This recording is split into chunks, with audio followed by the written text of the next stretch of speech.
Good evening, everyone. Today is April 5th, 2016. Welcome to the Board of Selectmen meeting.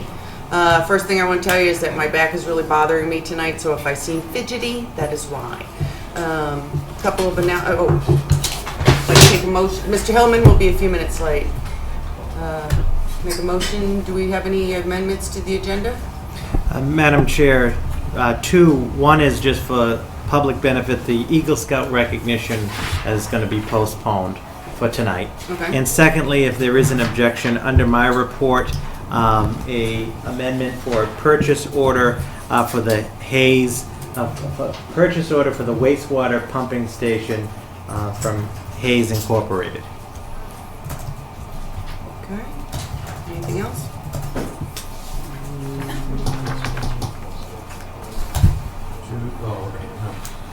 Motion to approve the agenda is amended. Seconded? All in favor? Aye.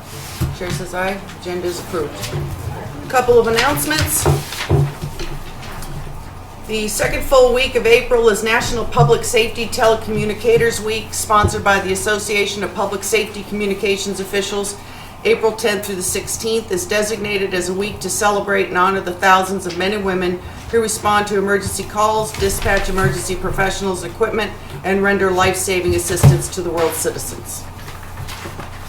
On behalf of the Ayer Board of Selectmen, I would like to thank our Communications Division at the Ayer Police Department, comprised of Jonah Brissett, Victoria Roche, Judy Hadley, Christopher Herstrom, Kaylee McCarthy, Elaine Delorme. Thank you for the important work that you do, and I hope I pronounced everybody's name right.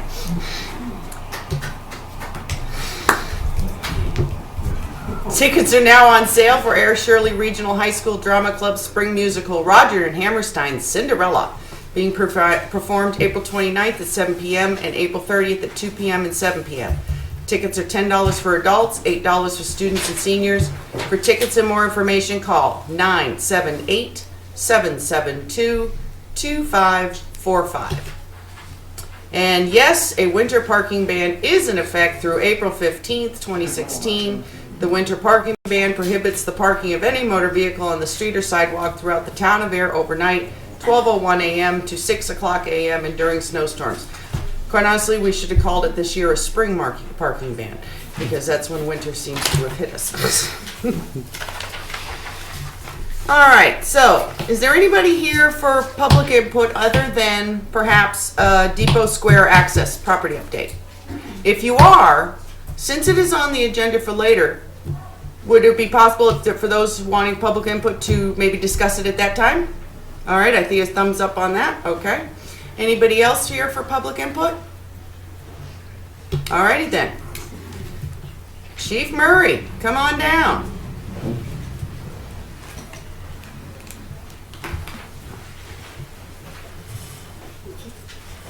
Evening. Good evening. Thanks for seeing me. This is Heather Sherry. Hey. She's our candidate for the part-time records clerk position, a brand new position within the police department. We hope that position is going to, right now it's on a part-time.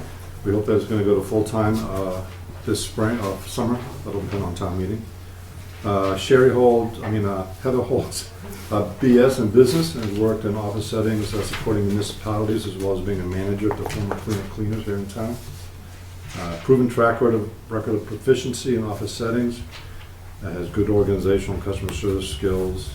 She was vetted by Lieutenant Gill, who's not here right now but will be, and our office manager Amanda Bellavo, who's in the audience.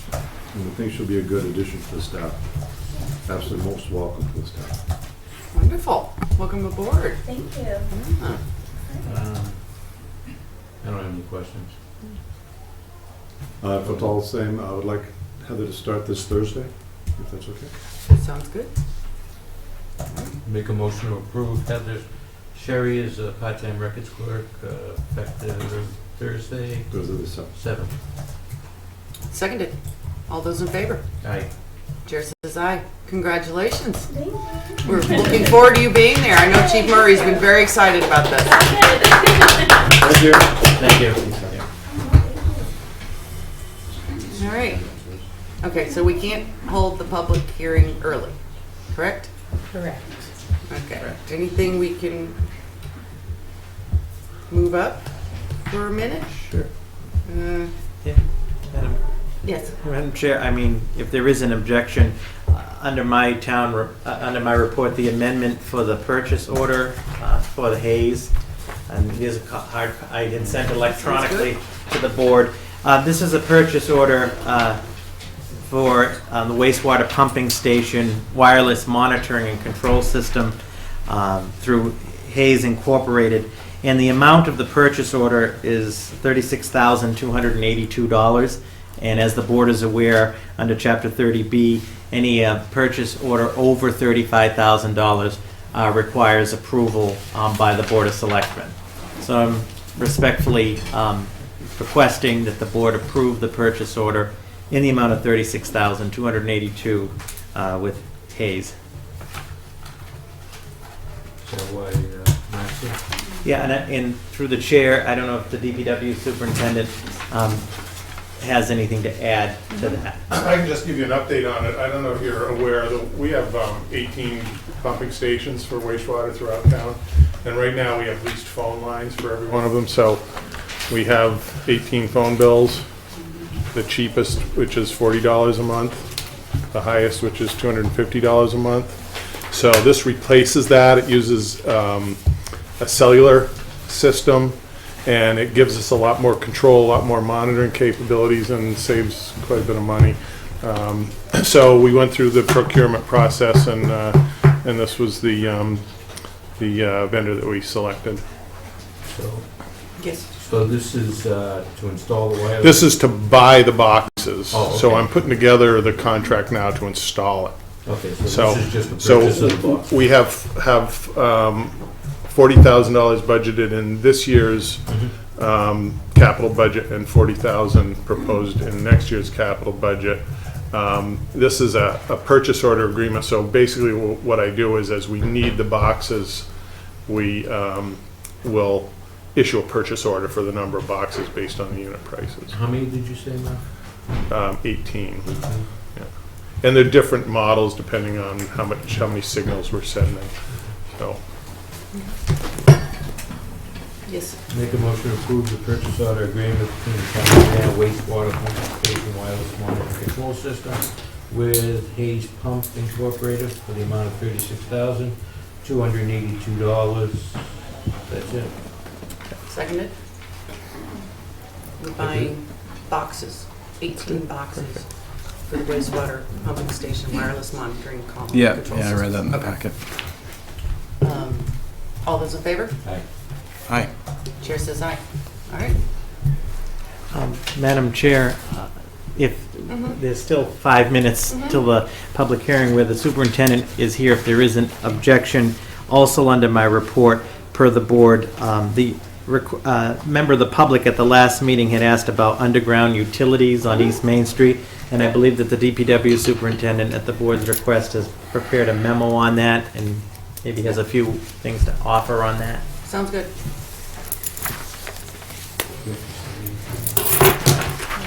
Thanks. Well, prior to that request, I knew not very much about moving utilities from overhead to underground, Okay. except that you know dealing with Homeowners. National Grid and Verizon and such can be trying. So I did find a couple of documents. The town of, I forget which one it was, Southborough, did a study, and then Department of Energy Resources really kind of took that study and talked in general about it.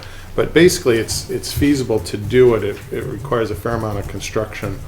Basically, you have to put in a duct bank for the electrical cables, and then a duct bank for the communication cables. So they're big concrete duct banks. You have to have access manholes and handholds, and where there's a transformer, you have to put that below ground, and then you have to run from each one of the duct banks into each house underground, and then also if the service in the house is not up to proper standards, you have to put in a new breaker and service in the house itself. So it can get pretty expensive. So based on the cost estimates in the Southborough project, the cost would be over $4 million just to put the utilities underground on the stretch of East Main Street And that's, that we're doing. I'm assuming that's excluding the cost to the homeowner. No, we would pay for, the town pays for everything. Mass DOT won't cover anything, and the utility companies don't. And you end up, basically, the utility companies do it, but you have to post the money for them to do it. And it would probably take about 2 years to design and construct the project. Which would delay the rest of the project. Yeah, the city of Cambridge looked into it about 5 years ago, and they said to do the city, it would take about 170 years to get everything underground. I'm not gonna be here then. I'm telling you right now. But the problem is aesthetically, it's great, but now you're burdening homeowners with shutting down their power, bringing in, and those are older homes down there. I'm sure they're all 100 amp services with some probably screw-in fuses. So now you're subjecting to a $2,500, 200 amp upgrade to the service, tearing up their yards. Right. I just don't see how you can do it in a residential district. I mean, I could see possibly at the beginning of Park Street where you have, down towards our future parking lot, where you have nothing until you get to the Dunkin' Donuts, possibly, but I just don't see how you could do it feasibly. Right. I think Mr. Scotch was asked at the first meeting we had last year about it, and Mark had a similar answer then, too. Thank you. Thanks, Russ. It would look great, I mean, yeah. 30 seconds. Oh, I have to read this. You could squeak one more in, maybe? Squeak one more Under in. my report, the Ayer Shirley Regional School District recently sponsored a Chapter 70 resolution, which is in the board's packet. And the chairman of the school committee and the Ayer representatives from that were seeking to see if the Board of Selectmen had any interest or any will of supporting that resolution. And it would be in the packet under my report, approximately around number 22. On there. You never showed me the page. Okay. 22, Robert? Yeah, page 23. Yeah, I have it. So should I read it for those who might not have seen it in the packet? Sure. Okay. For the Ayer Shirley Regional School District, resolution calling for full funding of the Foundation Budget Review Commission's recommendations. Whereas the Massachusetts Foundation Budget Review Commission identified 2 areas, employee health insurance and special education, where the Massachusetts Foundation budget significantly understates the true cost of educating students in the Commonwealth and has failed to keep pace with rising costs. Whereas this underfunding means the cost of providing a quality education has increasingly been borne by local communities, most often at the expense of other vital municipal operations. Whereas investing in education today leads to higher incomes and thus less investment in police, prisons, subsidized health care, low-income housing, welfare, etc. in the future. Whereas state and local economies are most effectively strengthened by investing in education and increasing the number of well-educated workers. Therefore, be it resolved that the Ayer Shirley Regional School Committee calls on the Massachusetts Legislature and the Governor of Massachusetts to fully fund and adopt the recommendations of the Foundation Budget Review Commission in the immediate future. Ayer Shirley Regional School Committee, Patrick W. Kelly, Chair of the Ayer Shirley Regional School Committee, March 1st, 2016, copied to the Board of Selectmen of the Town of Ayer, Town of Shirley, the Town Administrator Robert Pombriand of Ayer, and the Town Administrator of Shirley Patrice Garvin.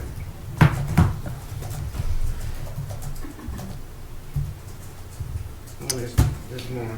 The rationale. Anybody want me to read the rationale? No, thanks. Oh, good.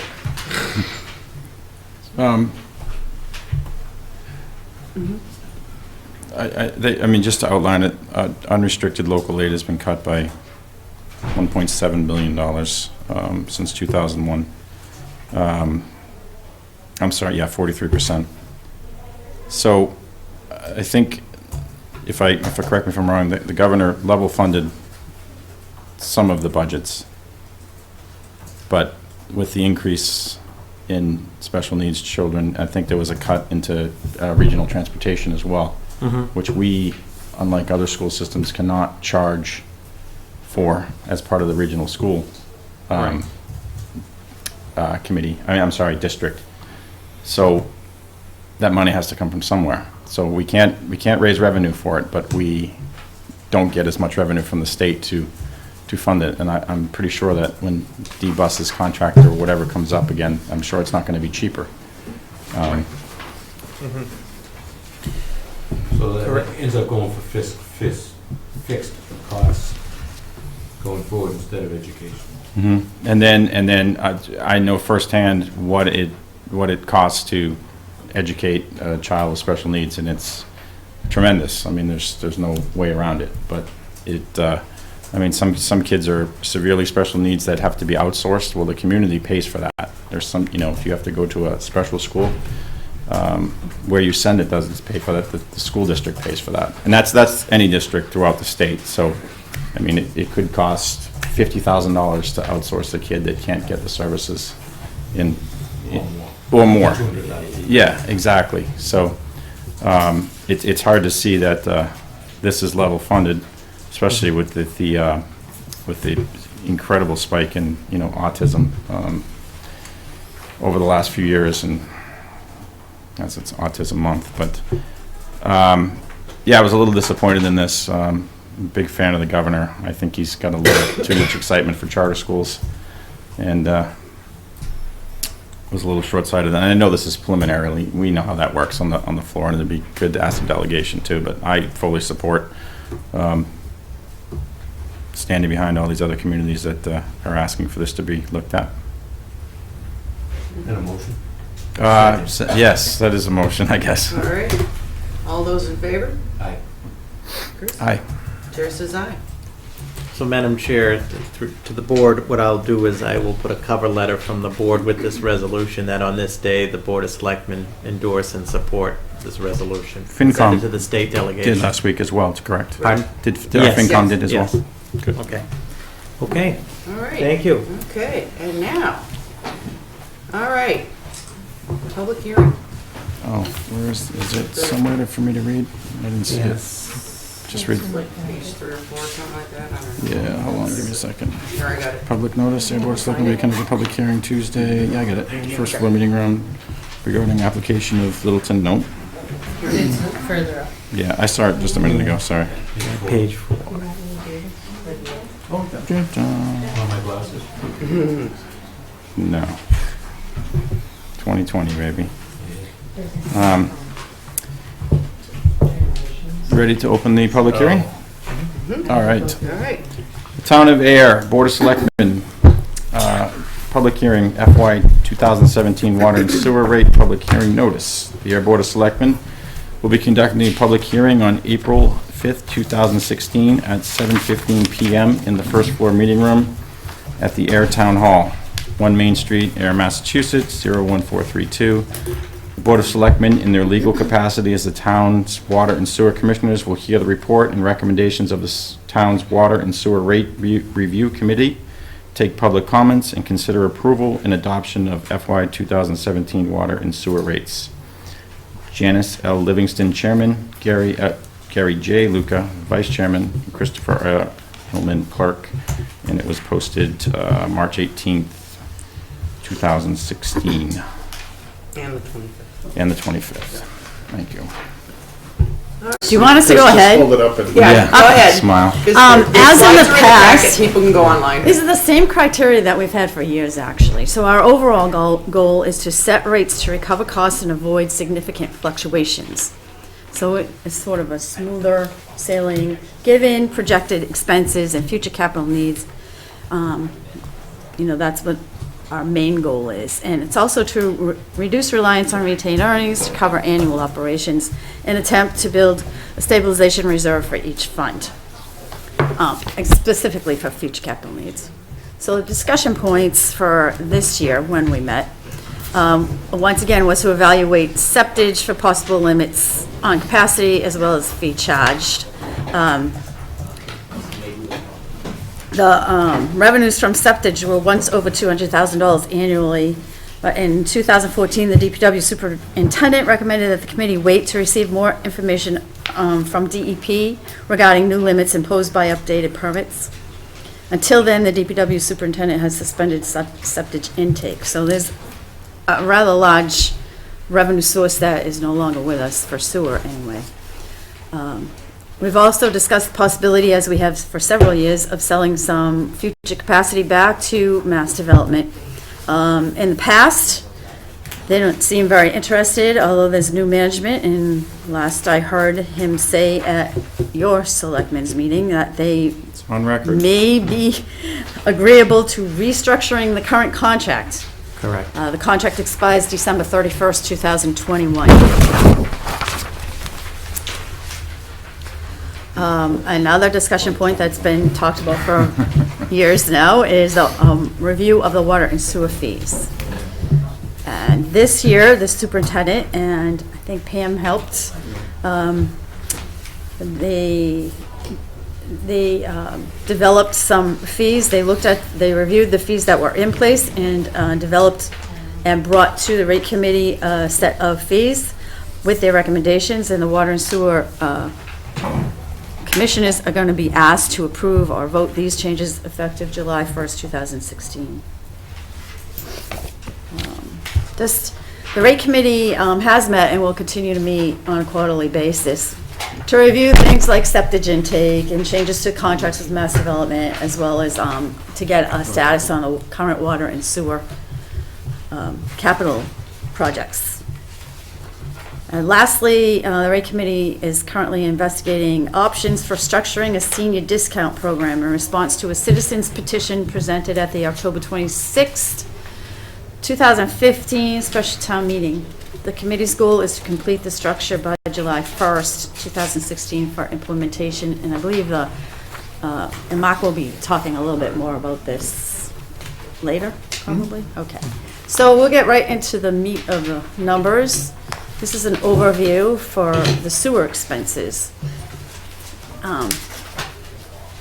So I'm just going to sort of summarize. The budget for the expenses for 2017 increased about $86,000 over 2016, or a roughly 3.2%.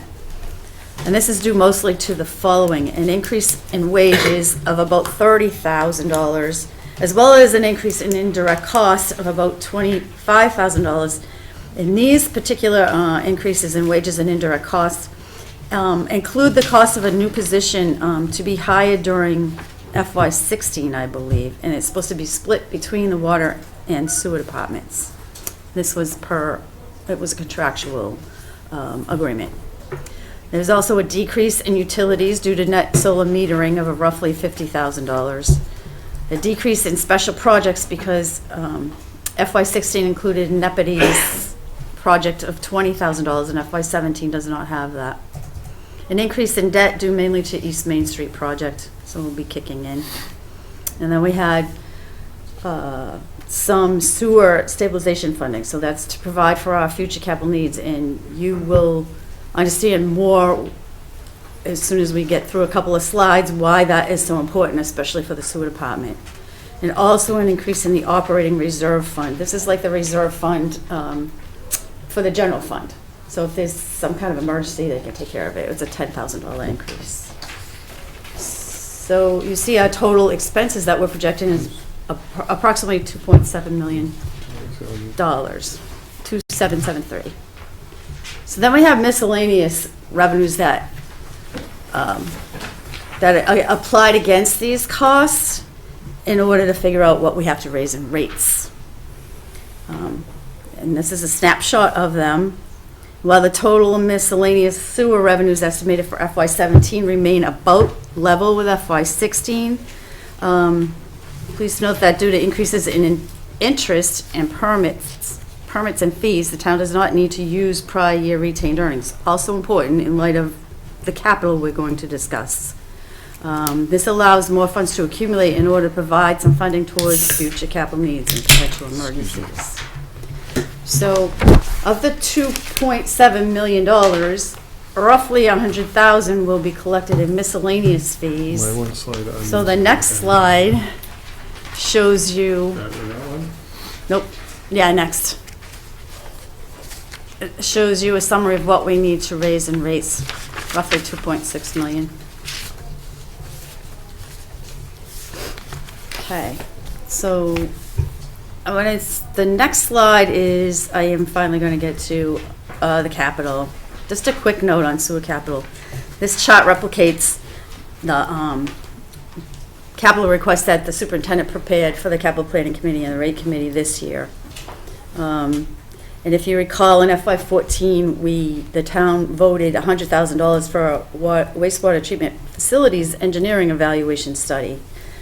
DPW superintendent received the study back, or at least a preliminary study, and this line called wastewater treatment upgrades suddenly appeared on our 5-year capital needs, which is at this point $7.1 million. Yeah, that's a significant amount of money that we weren't prepared for, and remember, our goal is to not have significant increases in the rates. So how are we going to handle this? Well, for FY17, there's only $200,000, and that is to refine some of the engineering. This is obviously an enormous unanticipated capital request. So to avoid, and if we try to do it all through the rates, it would mean significant rate increases. So we just know that we have to find another solution to this.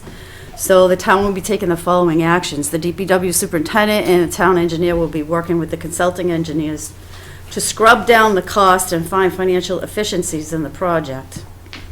The DPW superintendent, along with Robert and myself, will be attempting to find grants and other financing options, including the possibility of a debt exclusion for a portion of the project. The rate committee will continue to attempt to build sewer retained earnings in order to pay some of the cost, and as of June 30th, 2015, the retained earnings totaled just under $900,000. So that's more than we've ever had. So I'm not sure that's, going to be consistently grow that much. I rather doubt it. But at least we have a million.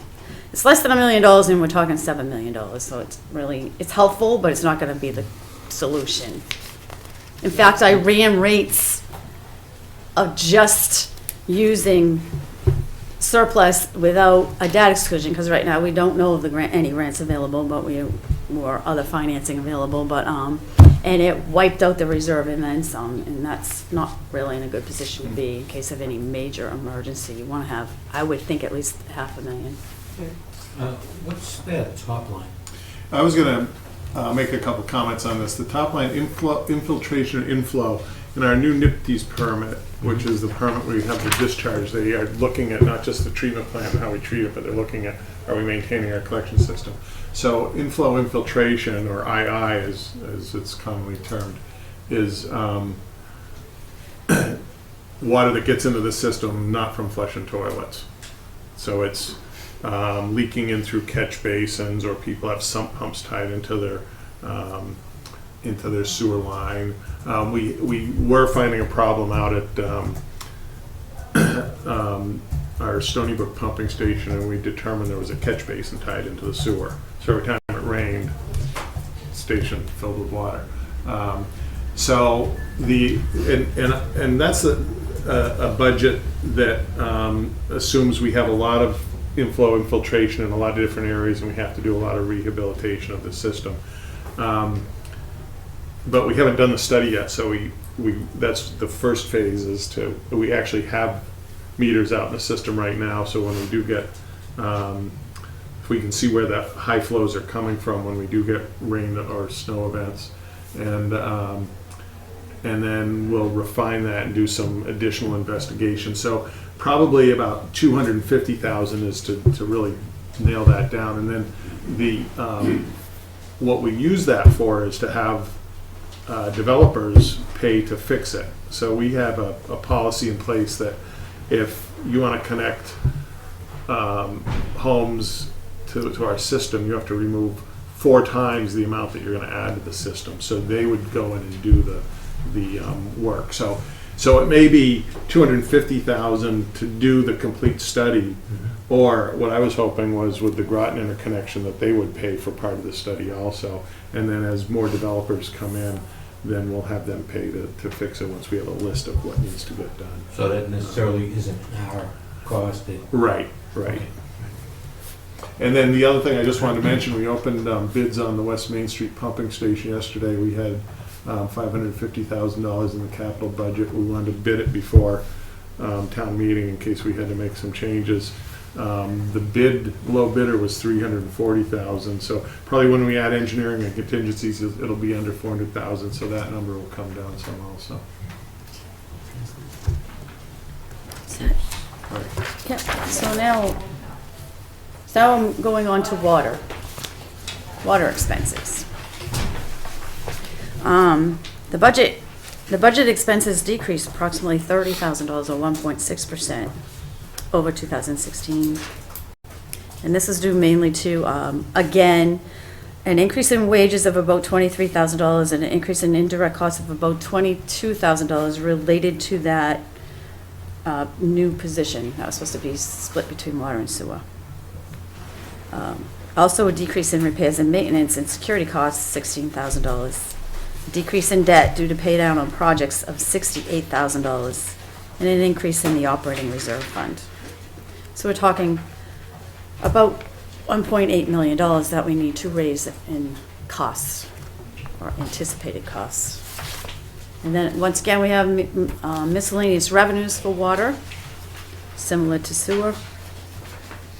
These decreased about $57,000, due mainly to using no prior year surplus, as opposed in FY17 as opposed to FY16. We use in FY16 we're projected to use $190,000 of surplus, and rather than take it from surplus, we have noticed that, and I'm pretty sure the rate committee brought this up even last year, we had noticed a trend that the actual revenue collected from rates, not for the past, I looked at the past 5 years for sewer and water, and for sewer it was much closer, so I didn't make an adjustment for that. But for water, I made an adjustment of about $120,000 because the actual revenue coming in is exceeding what we think it will based on our consumption model. But our consumption model needs to be updated. Remember, Janice, we talked about that? Yeah. Right. And Mark's supposed to make a phone call, place a phone call to get that started. Talking to Yeah, because we started talking about that Yeah. last year. Right. So here now, and you still gotta make the phone call.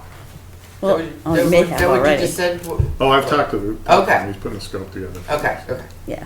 Good. So I we're wanna make going sure to- everybody else knew I that. was supposed to connect with him at a meeting last Wednesday, and we never connected. Okay.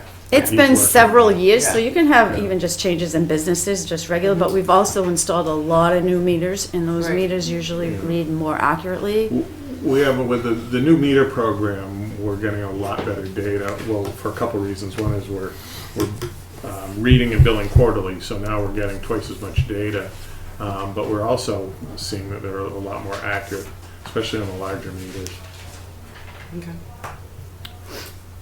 So once this project is at, right now, the water retained earnings has just over $1.2 million in it as of June 30, 2015.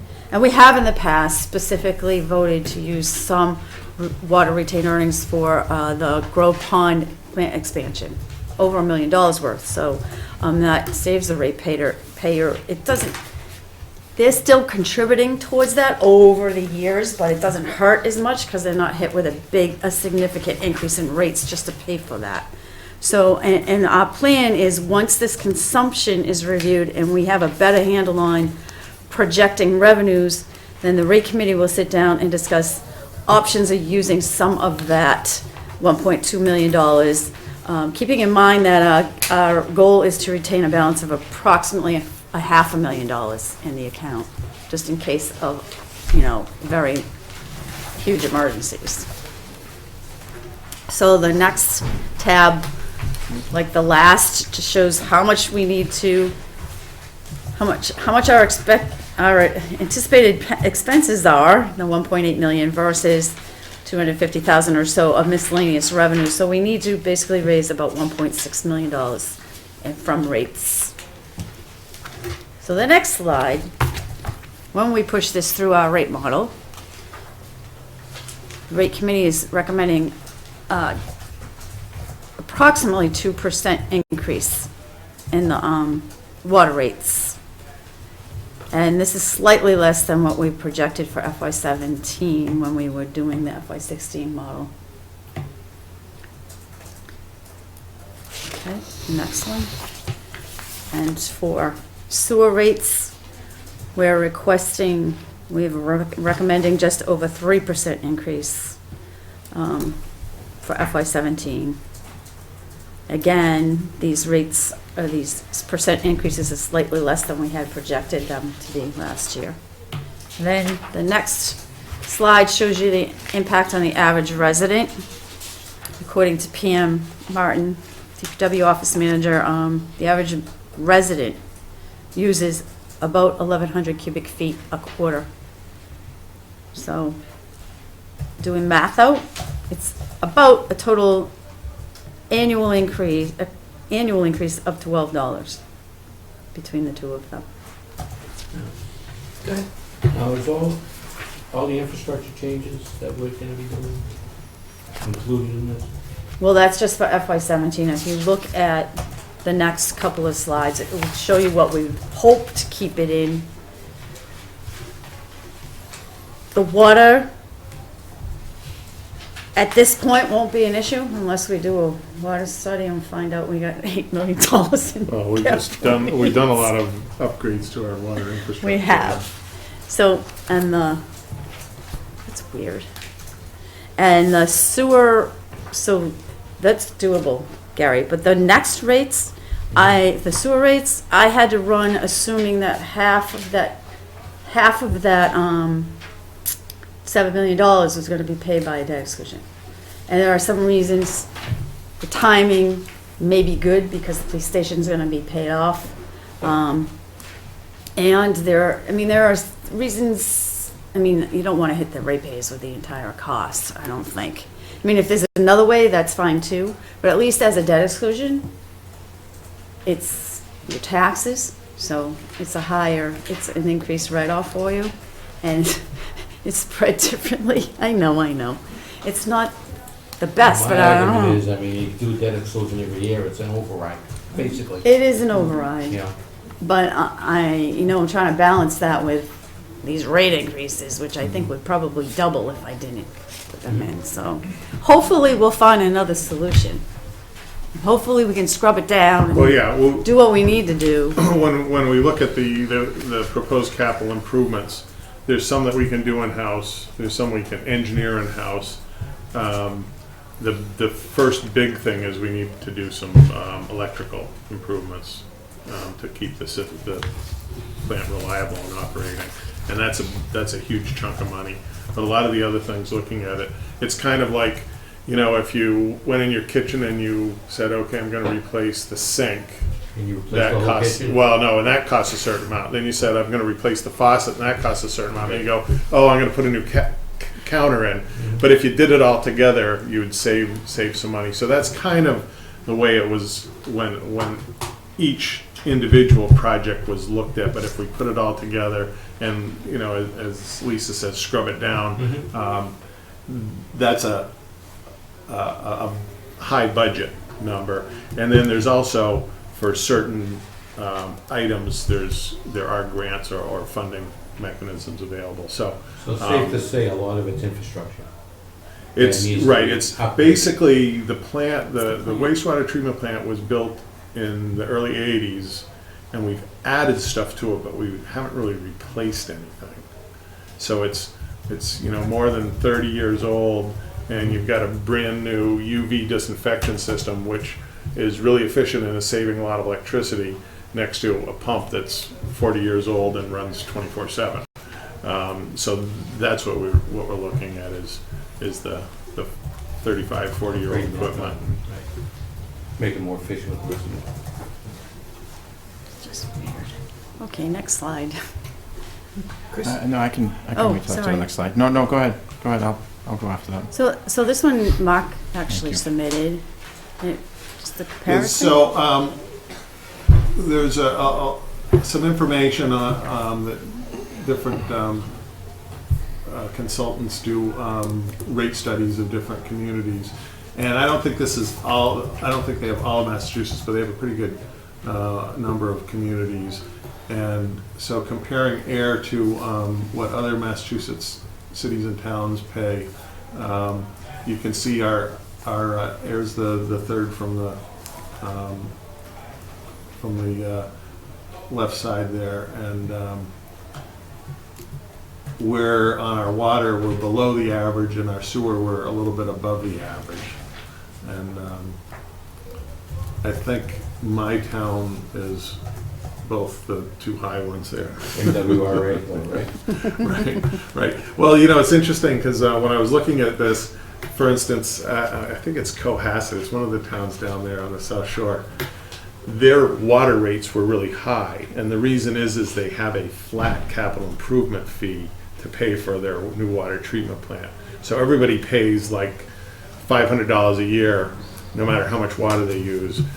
So it's a little bit of creative financing, but that tends to, the higher ones are like that. But my town, for some reason, just keeps raising the rates. And You can hit it again. Also yours. I think these are yours, Alma.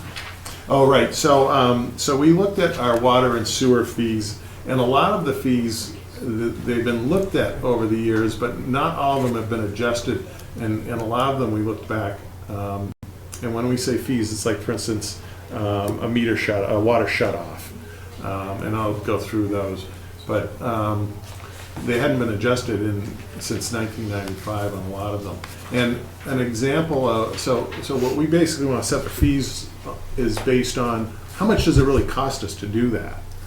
And you know, if we charge $25 to go out and shut off a water service, it probably costs $25 for the guy to get his truck ready to go out and without doing anything. So the example I put up there was the on-off fee requires staff time to drive to the site, locate the shut-off, open and close the shut-off, record the information, and then someone has to put that in the billing system that it's shut off. In addition, we have tools we have to clean up and put away and things like that. So it's more than just Scott showing up at your house for 15 minutes. So here's the recommended water fee changes that we have. And I know a lot of them look like we just doubled them, but we really sat down and looked at how much time does it take to do the tests, or, for instance, on a backflow test, we don't do that. We sub that out. So we have a specialized company that does that. So if we're only charging $75 for someone to do a backflow test and it costs us $85, then we're losing money to do that. So so we're recommending these rates for all of our additional fees for services. And I don't think this generates a huge amount of additional revenue, but it's really the true cost of service. It's more connection fees that. Yeah, and we changed the connection fee for water, I think 2011. So, and I reviewed that, and that looked pretty good. But the sewer tie-in, which is the connection fee to connect to the sewer, hadn't been updated, and that was done in I forget the last time that was put, but it's currently $1,500. I think our water is $2,500 or $3,000. That sounds right. $3,000. So I did a calculation. You can actually calculate how much it costs for us to service a new customer, and so based on my calculation, the true cost to tie in a sewer to our system is $2,500, and I said per equivalent residential unit, which is based on 110 gallons per day times 3 bedrooms. And so if someone came in with a McMansion, they would pay a little bit more. If someone came in with a 50-unit condo development, they would pay based on how many equivalent residential units that was. And then the other services are the same as what we're recommending for the water. It still seems low to me. I mean, I know you're trying to be fair, but, you know, I'm looking at the project that I'm doing in Westford at a $20,000 Title V system, not including the engineer. So in Ayer, you can basically make property that's not buildable in other towns buildable for a $1,500 fee to tie in, and you guys do all the work. Well, and we don't, service it. no, we don't connect, we don't do the actual connection. Mhm. They have to hire a contractor Okay. to do that. We do inspect it, and as you said, Sure. we charge them for the inspection. Yeah, I mean, it's made a lot of property in town buildable that was not buildable in other towns, and is a huge drawing factor for people to build in there because of that. There's not any other surrounding towns. I know Westford has no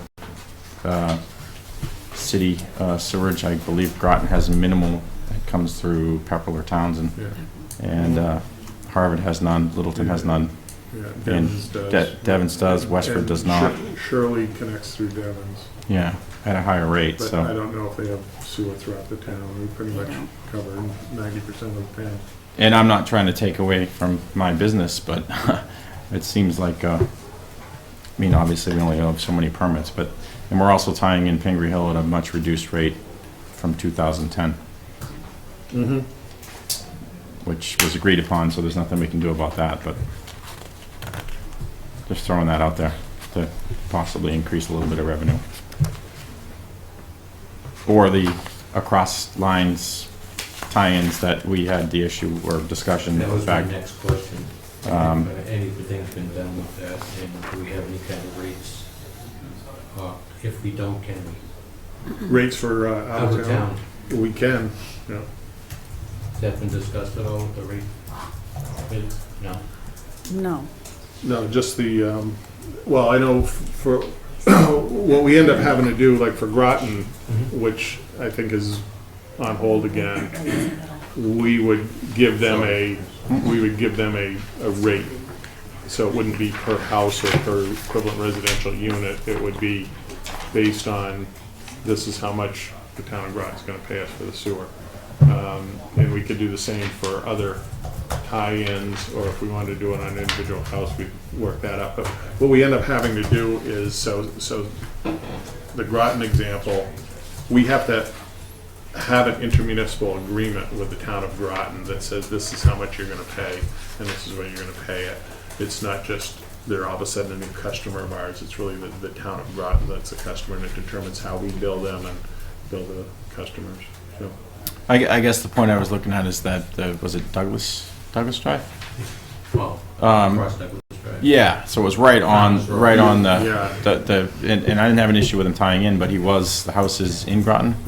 It was the house is- bizarre. The It house, was- the yeah. Like the the water property orders is and- 50/50 in Ayer and Groton, but the house is in Groton and the address is Groton. So if it was 5,000 for him to tie into our sewer and be done, or 20,000 to It's a little put, more because he had to put okay, so, had but to put in a yeah, lot of sewer.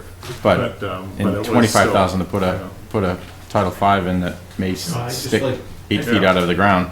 I'd just like to be ready just in case. There was talk about Shaker Mhm. going to condos at one time and, getting their water and sewer from us. Sure. I'd like to, Mhm. charge those nice people harvest a little bit more. Okay.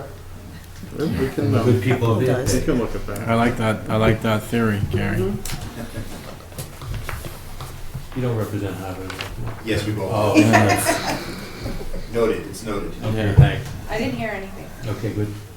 So do you want to hold off on the sewer tie-in fee, and I can Run new numbers. Well, I mean, I guess you obviously I'm not on the committee. I think Janice, you are, and is Mr. Stevens on the committee? No. Mary. Mary. Gary It seems. I mean, I don't know what the research is. It's hard to get because there's not many towns that have what we have. Basically, the way I calculate that is I look at how much does it cost to treat 1 gallon of sewage and then multiply it by the amount. And it kind of does depend on assumptions. So for instance, that number doesn't include our $7 million worth of improvements that we're proposing. But then again, that's included in the rates also. So it's really how much capacity are they using? Sure. So, And I look at it as the businessman that says, okay, I'm gonna have two guys out there making $30 an hour, plus my workman's comp, plus, wear and tear on the equipment. And I know I throw this out a lot, but I mean, is that the way we should look at it? Obviously, still saving them quite a bit of money, moving forward. I mean, to put a Title V septic system in, or have these guys come out and be done in a day and ready to roll. My thing is with any of the fees that, the cost of them are equal to the work put into. Exactly, yeah. I mean, the town has to cover itself. We can't be losing money. Charging $100 for a birth certificate when it only costs $10.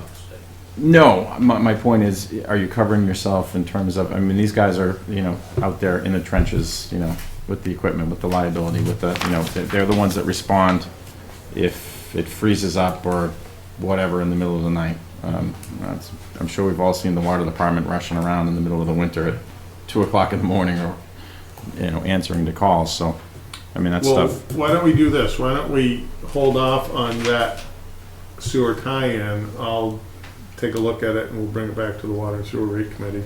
My And then builder we friends can, are gonna hate me, but implement I that just one. think you're still saving a dramatic amount to do it in there than you would be to do it privately.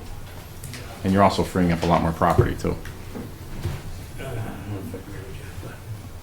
Well, I can show you my numbers for my septic over in Westford, and we can talk. But also the other question mark is, and I know why you stopped the sewer. Is there any way to separate, or would that be a huge infrastructure to be able to bring the trucks back in? That was a revenue source, but I know they were bringing in all sorts of stuff. Right, and that's one of the things, we had a lot of problems the last few years with the Vitasoy sending us high solids. And when we started trying to treat that with the septage, it was really making the plant go haywire. Since they've got their new system online, we've had relatively few problems. So what we're looking at though is, can we discharge the septage in a better location so that there's a little bit of more mixing instead of getting this high concentration dump right into our, we have a biological process. So what happens is the waste goes in, and if the bugs don't like it, they stop eating everything. So what we're trying to look Like a at is, can restaurant. we put the disposal point at the main pumping station so it has some time to dilute and travel down to the treatment plant. And then in addition, how can we set up a system so that we make sure we get paid before they dump it instead of after they dump it? So that is something that we're working on. It's in our. And is it worth it if they do contaminate? It does add cost to the operation too, because we have more solids that we have to dispose of, and we pay for that. We ship that over to Devon's? That's pretty expensive to go to Devon's. Well, I just know these guys, go to Blackstone now? That some of them have to travel? They go all over the place, Yeah. yeah. I know Ayer was preferred back in the day because, but this was all before the But that is, EPA. that's in our plan. Now that we've got the plant running a little better, we're looking at how we can add that to the main station. I'm just throwing out ideas to try to offset the residents' costs. But like you said, if they come in with contaminants or radiation or whatever we've had in the past, it could set things back dramatically in costs. I just got one more question. Lisa, is this in line with, I don't have my previous ones with me, what the estimated rate The rates, yes. would be for the last 3-4 years? Yeah, it's slightly less, Okay. slightly less going forward. Yeah, this was a little more positive, I think, than we were last year. I thought there was a little Other less than than the the $7 account. million, Yeah, which we'll work on. I'm convinced. but Yeah, we've brought the operating costs of the plant down. The net metering helps lot. significantly. Some of the UV system uses a lot less electricity. This contract we signed tonight, it's not a lot of money, but it'll save some money. So there's little things we're chipping away at.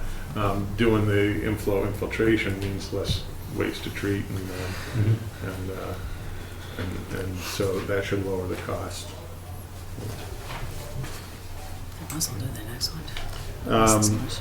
So then I just wanted to give a quick update on the senior discount. I think I mentioned this at town meeting, and we talked about it at our rate committee meeting. I looked at a number of different communities that do have senior discounts, and pick one. They're all over the board. Some are a percentage, some are a flat fee, some are a percentage not to exceed a certain amount, some have different regulations. The city of Worcester has a senior discount, but I looked at about 10 different spots on their website, and I can't figure out how you would apply for it or if you're eligible. So there are some pretty complicated That's ones. how they keep everybody from applying. But so we've discussed this, and what we're proposing to do before July 1, we'll implement it on July 1 if the Board of Selectmen approve it, is what the criteria would be, which will look at the age, what the home ownership has to be, if we're going to have a limit on volume of water and sewer. In other words, should we give a senior discount to someone who's watering his lawn 3 times a week? No. If he's showering at the same time, why not? What the You application find him process. out there with the hose, watering the lawn, and he's soaping up, I think we're okay. So then we'll look at what the application process is, and if we want to have a maximum. When I did the evaluation, we have about, based on over 65, we have about 450 senior households in town. And those households, the billing, this was on last year's rates, was between $200,000 and $250,000. So a 10% discount would be $20,000 to $25,000. So we'd have to figure out a way to make that up, which would mean the young guys would pay more. It all depends on what elderly is, okay? I may be able to take advantage of this. Well, I mean, that's, He that- gets It's nothing. 60. I mean, that's, Nothing. it seems great, but you're just passing it on. Well, not necessarily. I mean, really, you could give the discount and still keep the rates the way they are for everybody else. You're just going to slow the growth of what the revenue you're pulling in. But you're still going to come out ahead because we come out ahead every year. So you don't necessarily have to pass the cost on. Right. Well, if It's you're a cutting matter revenue. of you need to generate a certain amount of revenue. It's just like if we changed one of our steps and made that lower, then somewhere you have to make up the step somewhere else. So it's just a matter of if you're not billing, what they say, $25,000 a year for the seniors, you have to make that up somewhere else. And implementing the program and keeping track of it is probably half the battle. Yeah, anytime you start something new, it takes a little while, but once we get it moving, Do you notify the residents about the split meters, the ones that have sprinklers, or does that apply in town? See, I don't have it. Some Separate. towns have. we have separate meters. Okay, so, So you these- can have a water only or a water yeah, and because sewer. you judge your water and sewer based off what water you used, and you can separate that, obviously. Most of the new houses have 2 meters, and a lot of the people with nice lawns have 2 meters, and it is a significant savings. Sure. How are we doing with the collection fee of late? I know we've really brought that down. Water and sewer lanes? Yes. Yeah, I think we have continued, I think, to drop a little bit, but it's not Yeah, as I think significant. we just went through the lien process, so it's probably time now, since it's after the first quarter, to run another list and send out some letters. Generally, once we send the letters out, we get some pretty quick response. And the ones that aren't quick response, can we quick response turn them off? So far, we haven't had to shut No. anyone off. They either, so we do have a hardship case, and usually most of the people that can't pay either go on a payment plan or meet the hardship requirements, and then we do lien their properties for that. But it's pretty effective when you send out we have a process where we send out 3 letters. And when you send that 3rd letter, you'd be surprised how many people. The house I purchased in Westford, they owed $214 on the water bill. They came out and shut it off before I took ownership of it for $214. Demand notices on the door, and this was in February. I mean, there was no fooling around. It was off. So they don't fool around.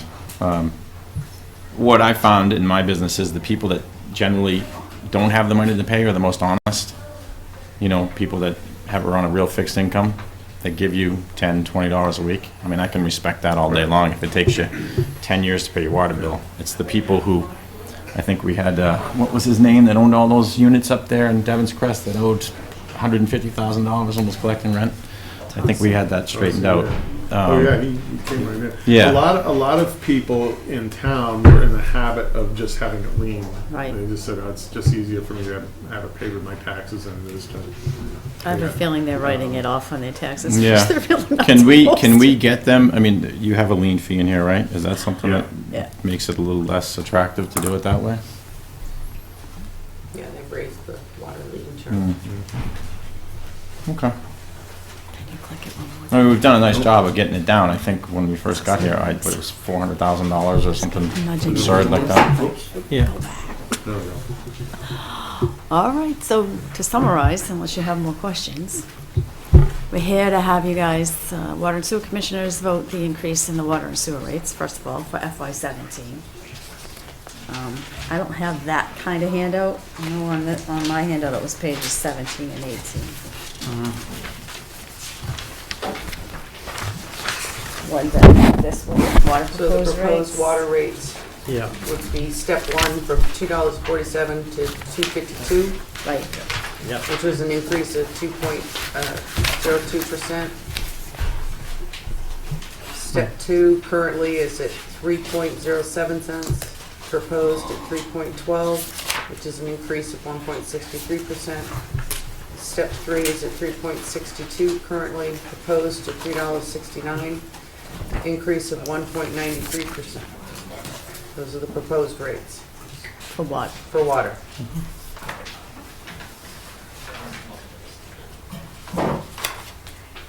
Any questions from anybody, or is this a public hearing? Anybody in the audience?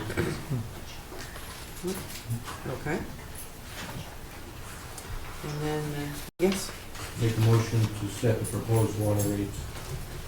FY 16? 7. 17, excuse me, 17. Oh, yeah, we're in 16. yeah. As outlined on page 6 of the handout. And then- Second. All in favor? Aye. Chair says aye. Okay, so now on the sewer proposed rate, step 1 is currently $6.94. It's proposed to $7.16, which is an increase of 3.17%. Step 2 is currently at $7.94, proposed to $8.20, increase of 3.27%. Step 3 is currently at $9.04, proposed at $9.33, which is an increase of 3.21%. Anybody have any questions, concerns?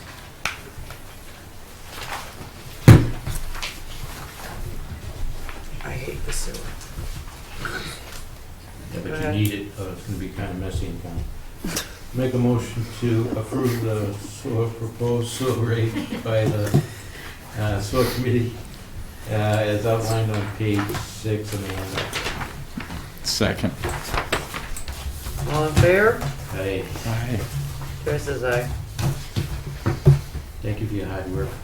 Well, and And then, then the fees, I think we wanted Oh. to, we recommended about to increase the fees. And I'm not sure if The we water? wanted with the, for this, yeah, recommended water fees.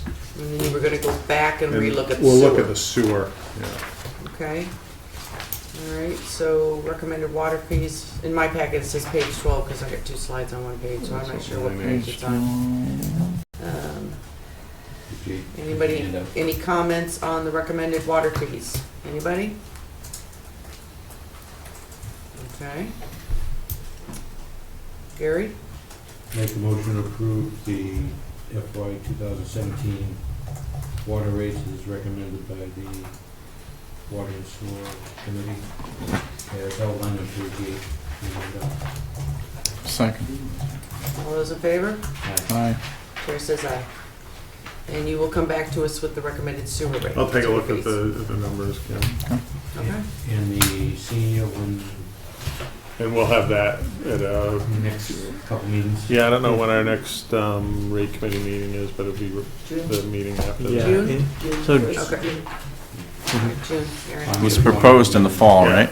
pardon? Was it proposed in the fall town meeting? At fall Yeah. town meeting as a So, citizens petition. Probably fall town meeting to, Well, it'll come through the chair, it'll come Mhm. to you in June, and if the board approves, it will go into effect July 1st. oh, okay, so we don't have to go back to town meeting, okay. All right. Right, thank Motion to you. close the public hearing? Second. All those in favor? Aye. Chair says aye. The water and sewer rate public hearing is now closed. Thank you, Mark. And Thank you, these Lisa. Next guys are the ones to hammer on getting us a rate relief. Exactly. And hammer we will. Yeah, the audience, feel free to ask as many questions as you like. Yeah, they're talking a bunch tonight, aren't they? All right, so it's Town of Ayer's pleasure to once again welcome Senator James Eldridge and Representative Jennifer Benson. So formal. Sheila's not here tonight? Sheila had a conflict, I believe, a couple Let's weeks double ago and All right. couldn't make it. Well, we miss you, Gives Sheila. us more room at the table, so. It's spread out. How are you? Welcome back. Thank you. Thanks for having us. Hopefully you got some really good news for us. Well, I will say on the, we were just talking on the solar net metering front, the conferees for the solar net metering bill reached an agreement just about an hour and a half ago, including keeping the retail rate for municipal projects. So that, should be good for every community, including Ayer. So that'll keep that going. So I know Ayer's done some terrific work on the solar front, so.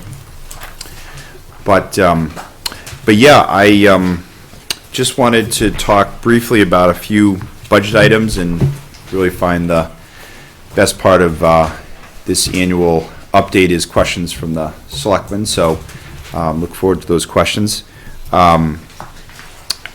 Hopefully you got the handout. So it's as I'm sure you know, it's budget season on Beacon Hill, so the House goes first, but the Senate will go in May, and so I did have my meeting with the Senate Ways and Means Chairwoman Karen Spilka about a month ago. So the priorities that are in this letter were the priorities I raised with her. So the first item is protecting local aid to cities and towns, including Chapter 70, Chapter 90, sped circuit breaker, lottery aid, and prioritizing full funding for regional school transportation. And I would also add for Ayer is the regional bonus aid for being a recently regionalized school system. So that's something that we've always pushed for each budget year. Working closely with my colleagues and Governor Baker on the public transportation front, including our favorite agency, the META. Oh, hang around later on. Yes, no, I know, that's why I said that. Maintaining funding for vital social safety net services, including programs that help the homeless, low-income families, at-risk children, those with disabilities, and the elderly. The fourth item, which is a new one, is the Foundation Budget Review Commission. So this is a commission the legislature did about a year's worth of hearings across the state, and they came out with recommendations recently. It's about changing the Chapter 70 state education formula. And three key recommendations are all leading to dramatic increases in state aid for education for every school district, is recognizing the state doesn't properly fund special needs students in our school districts, ELL population, which has grown significantly, and rising healthcare costs. So the idea is to change the Chapter 70 formula that would lead to significant increases, including the Ayer Shirley School District. So I don't think you'll see any changes in this year's budget, but the hope is as years go forward that there will be changes. Tammy, we approved something earlier from this district?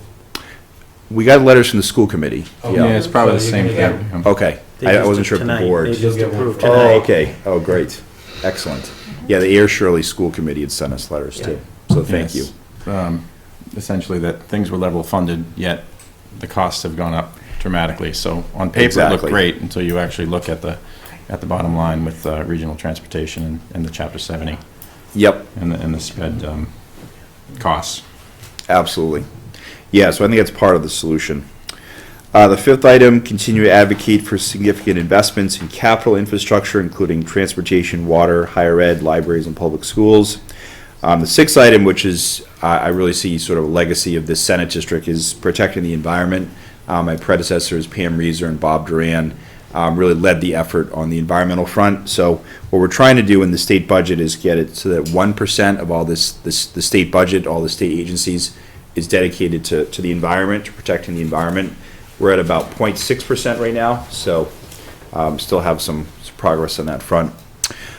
So those are the items I had. We did get the letter from the town administrator about the support for the municipal modernization bill filed by Governor Baker.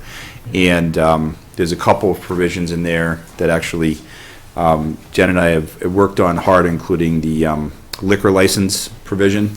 So you know, we'll see what happens to the bill. I think it was going through the hearing process right now, but great, has a lot of common sense proposals. And then I just wanted to recognize Mr. Stephen for participating in the Citizens Legislative Seminar at the State House. So was proud to have him at the State House, and I think you enjoyed your experience, yes? Oh, I did. Yes. It was great. Great. Thank you so much for participating in that. Sure, thank you for having the time to see me, give me a little time. Absolutely. Appreciate it. James is a huge asset to the town of Ayer. He's on Oh, yes. many committees Yes. and very well thought of by all of us. Thank you, James. Absolutely. Yeah, thank you. So that's my presentation. Yeah, thank you. So I don't have a formal presentation. You wanted to acknowledge that the House is working on the budget. We expect the budget to be released April 13th. That budget will be a 3% increase over this year's budget, which is slightly lower than the governor's budget. Areas that I'm watching carefully are among some of the ones the senators mentioned. Local aid obviously did quite a bit better in the governor's budget. I'm hoping we can maintain that. Education aid did not. So clearly that is a critical area for every city and town in the Commonwealth and something that I'll be pushing. I've also signed on to a letter that would increase the minimum per pupil aid from $20 to $50 to make sure that all districts get an increase at a minimum. The Regional School Caucus, which I am a member of, is pushing bills around regional schools, such as transportation and the regional bonus aid. So we'll be working on those as a group this year, which is great. Previously, the regional bonus aid impacted so few districts that really the senator and I were nearly the only legislators working on that. So now we've gotten the caucus to take that on. So I think that'll be great to get a group of legislators behind pushing that.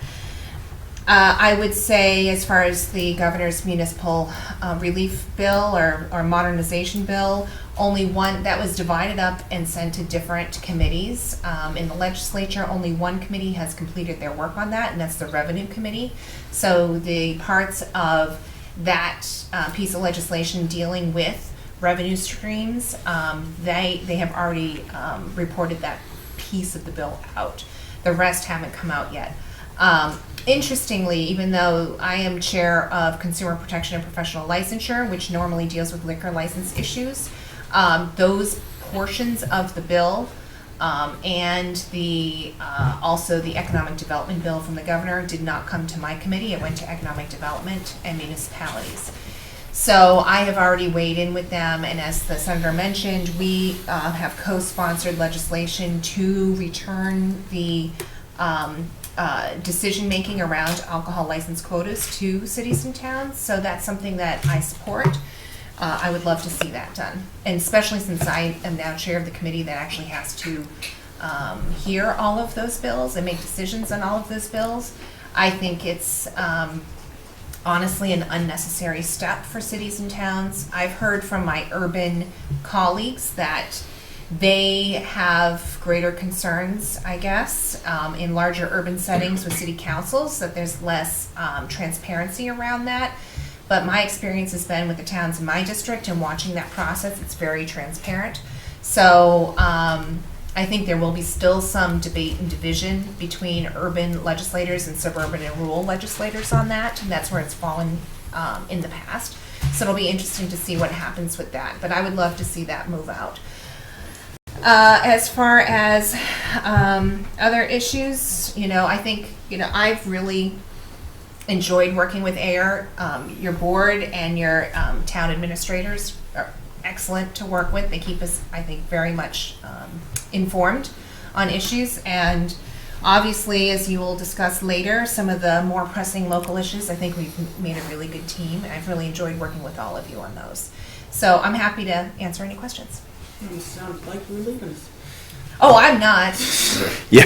But it has been a rather busy year. So, I think it's important to recognize those things. We just received notification on Chapter 90 funds, and they actually decreased over last year.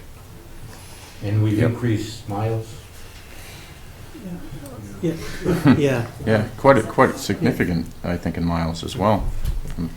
through the chair, and welcome Senator and State Representative Benson. And our Chapter 90 did decrease, but we added to the miles. And what the superintendent and I are looking at is, as you know, one of the other criteria is jobs and the number of jobs in that calculation of the formula. And we're being told that historically, or up until this year, that some of the job numbers, and this is all to be questioned, that some of the jobs were actually jobs that were in the territorial part of Harvard within Devens as opposed to Ayer. Now, we're looking to get some clarification on that, but we're concerned about that because we have added roads, and to get a better understanding of that job impact and why that switch. I mean, maybe it is legitimate, but maybe it's not, or it needs to be clarified. So I think that's a good point, because as you both know, even the Chapter 90 allocation to Ayer, it could always be more. I mean, even what we do get is not sufficient, and you hear that from all your towns. But Well, I find this surprising, and so I'm happy to help, with any information gathering that you need on that, because at least the House just voted and had voted previously to increase Chapter 90 funds. So we just That's what we were yeah, anticipating. right. So we just voted $200 million for Chapter 90. So I'm surprised to hear that yours has gone down, because the allocation from the state has not gone down. right. And what we were told, and we just got it, and Superintendent Wetzel noticed the deviation in it and looked upon it. We were told it had to do with the job criteria and the job numbers, and that some jobs that were previously used in the calculation actually belong to Harvard and not Ayer. So we're looking, we definitely need to get the clarification, and even with the clarification, I think the case could be made for Ayer. So, And 242,000, I think it was. Less. We went from a high of 285 to about Last year. 240. And Okay. we've added about 3 miles. I was going to say, Okay. 5 miles. Roads have So- gone up in our. It was about a Yeah. $40,000 cut. Okay. and we're being told it's on the job calculation criteria. And that it was confidential, the information. Oh, sorry. Okay. Shut the TV off. Yeah. It's never confidential when they give us more Just money. the employment information Yeah, they send us exactly. out there. So we don't really Okay. know what's And we're going part on. of the complete streets, we have something going with that too. Oh, yeah. So it's, Yeah. We're trying to maximize as much as we can, Sure.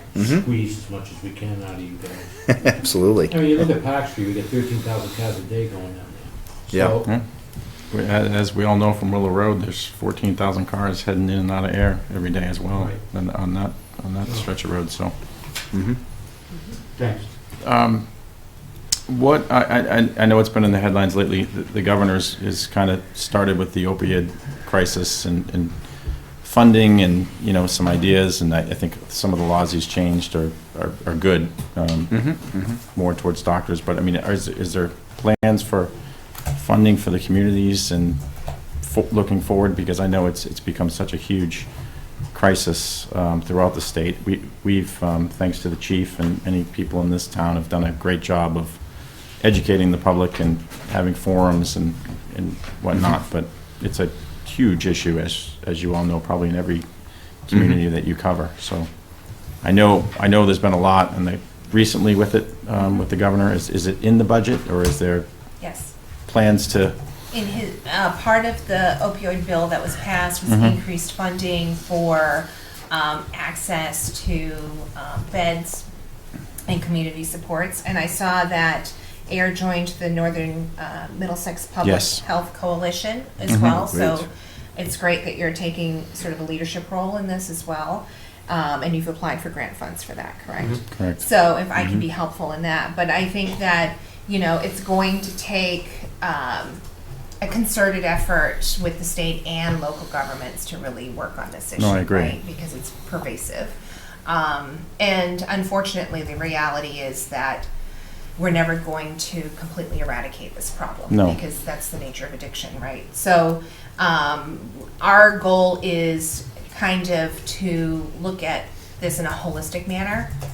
We're looking at everything from prescribing practices, doctor training, supports and treatment options, using hospitals and ERs to our best advantage, and also to hopefully offer more community supports. So that's that partnership piece. Sure. So it's a multi-pronged effort. It's good to see, because it's something that's kind of been there, but really popped out at us, I would say, in the last couple of years, and almost Well, become a and- crisis. Well, and part of it, a lot of it is honestly not only just prescribing practices, but the types of medications available today are much stronger than they used to be. Sure. And so you're seeing, you know, kids, teenagers, and adults all getting hooked on these medications. So really looking at both tamper-resistant medications as well as prescribing practices is really important to nip it in the bud before it becomes a full-blown addiction. Sure. And hats off to the chief and the community. They had a great forum last Tuesday over at the middle school to educate, and it's been good, because in my opinion, some communities that I work in try to sweep it under the rug because they don't want the stigma of, well, this happened here. Well, we know it's happened in every community around us, in every affluent town or towns that are less affluent. It doesn't discriminate. Absolutely. So I think the communities that get in front of it seem to be the ones that are ahead of it. So Right. Well, and it's important to have conversations with kids about the dangers of this, realizing, knowing, and I think this is a great opportunity to make sure the public knows. Go through your medicine cabinets. Don't keep old medication around. If you have kids in the house, that's the first place they go, is either they or their friends who are in the house. They find medication in your medicine cabinet. Just don't make it available. You know, don't open that door. And I think having conversations with kids that drugs is not just about the street drugs that, you know, pot and other things. I mean, these are serious drugs, and popping pills can be as dangerous, if not more so, than a lot of other drugs that you find on the street. yeah, absolutely. And there are going to be more. Go Ask Alice as a kid. That was it. That was all it took. The book Go Ask Alice. Oh, there you go. Bring that back. Bring it that back. out. Bring that book back. It scared you. I was just going to add, there is going to be the more beds at Devon's, the treatment center. That's I think fairly close to being done. So Yeah, and the Neshoba Medical, right? Did they add some beds as well over there? Yeah. And I think that's been the big issue too, is there's just not enough beds yeah, for exactly. this. Just one more thing with the Chapter 70 money with the regional transportation. As you know, we are handcuffed because we cannot charge, not that we want to, our citizens, myself, my children, a bus fee. So we can't raise the money that we're not getting Right. to cover the costs. So I hope that's brought up to the governor Yeah, pretty loud and clear, that especially, I mean, Acton, Boxborough, all these, yeah, you know, Littleton charges for bus fees because they're their own town, and that's what they have to do to cover the costs. yeah, right. And Lunenburg does too. And Lunenburg does too. I mean, we're one of the towns that are fortunate that do not charge for that. And it's quite expensive. I think Westford's a town that charges too, and it's pretty surprised at how much it was to ride the bus. So Yeah. if we can't generate the revenue, Yes. like you said before, we're taking it away from programs Yeah. to fund the day-to-day running of the building essentially, or the, In the indirect cost. indirect costs that come from it, so. Although I will say, so I paid bus fees for my son. But when I was on the school committee in Lunenburg, we had this discussion several times. And I always fought hard against it. And, I think we have to, there's a lot of things that we do in schools that aren't necessarily directly education-based, right? But you can't teach a child unless they're there. And creating a barrier for families to get their children to school, to me, really flies in the face of public education. I agree with you I feel 100%. very strongly about that. And so I think with this happening more and more across the Commonwealth, we have to have adult conversations about funding education, right? And I think that's one of the things that the senator brought up with the Foundation Commission review, a review commission. I just Yeah, we get it. we got it.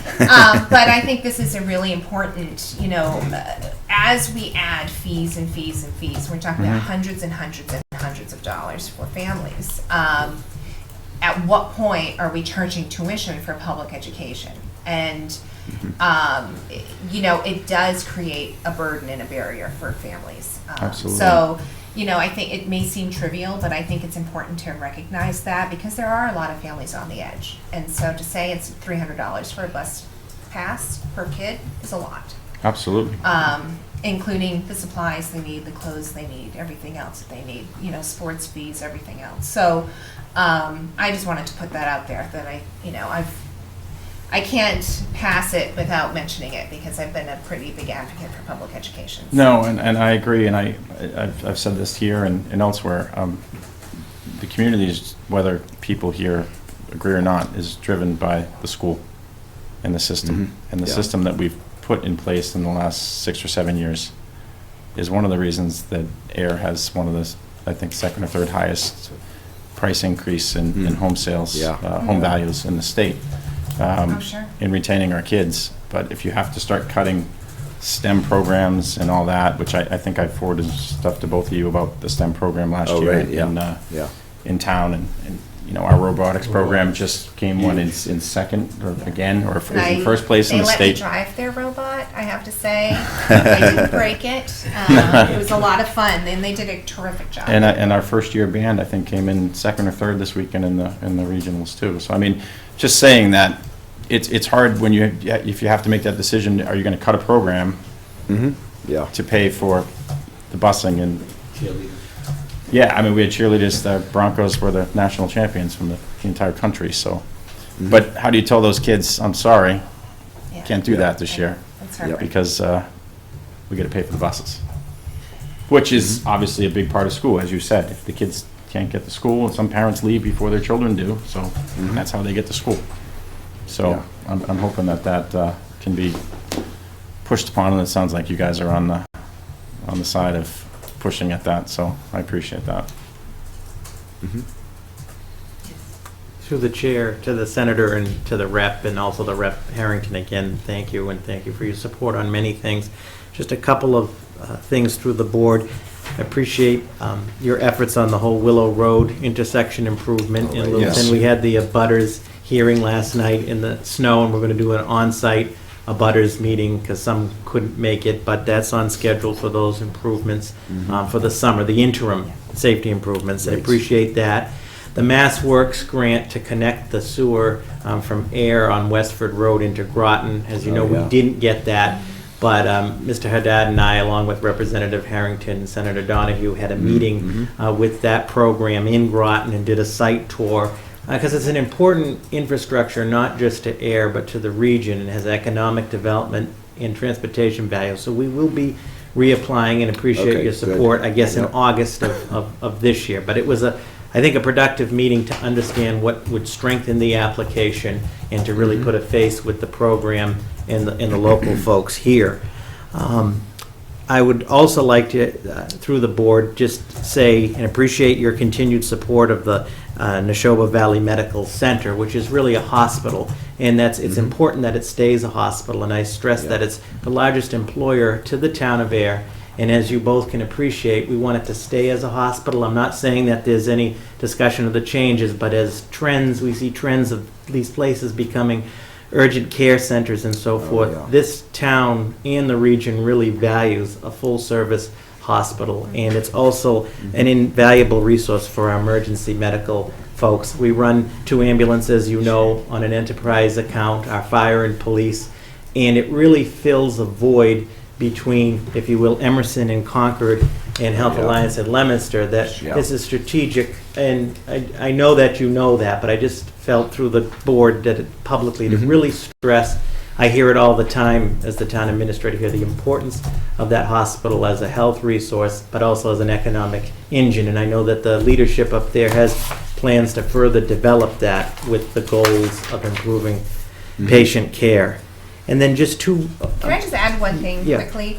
So, Neshoba Valley was critical for us. So when we came home from the hospital with my second child, who is now turning 20, she needed some ongoing care and treatment. She had been in NICU after birth, and that's where we went. That's where they referred to us. And we were new into Lunenburg and had just moved to the area, and it was so convenient to have this hospital right there. And because I had to go multiple times a day with her for testing and checkups and therapies and everything else. And, I don't know what I would have done without that, because I had another, older child in tow who's only 2. It would have been a real hassle trying to get to Leominster or one of these other hospitals with parking and everything else. It was such a convenience for me, and so I do have a soft spot, I have to say, and understand the importance of having a community hospital. So, And they're a great community partner, too. Yeah, they do a lot Yeah, for they the are. town.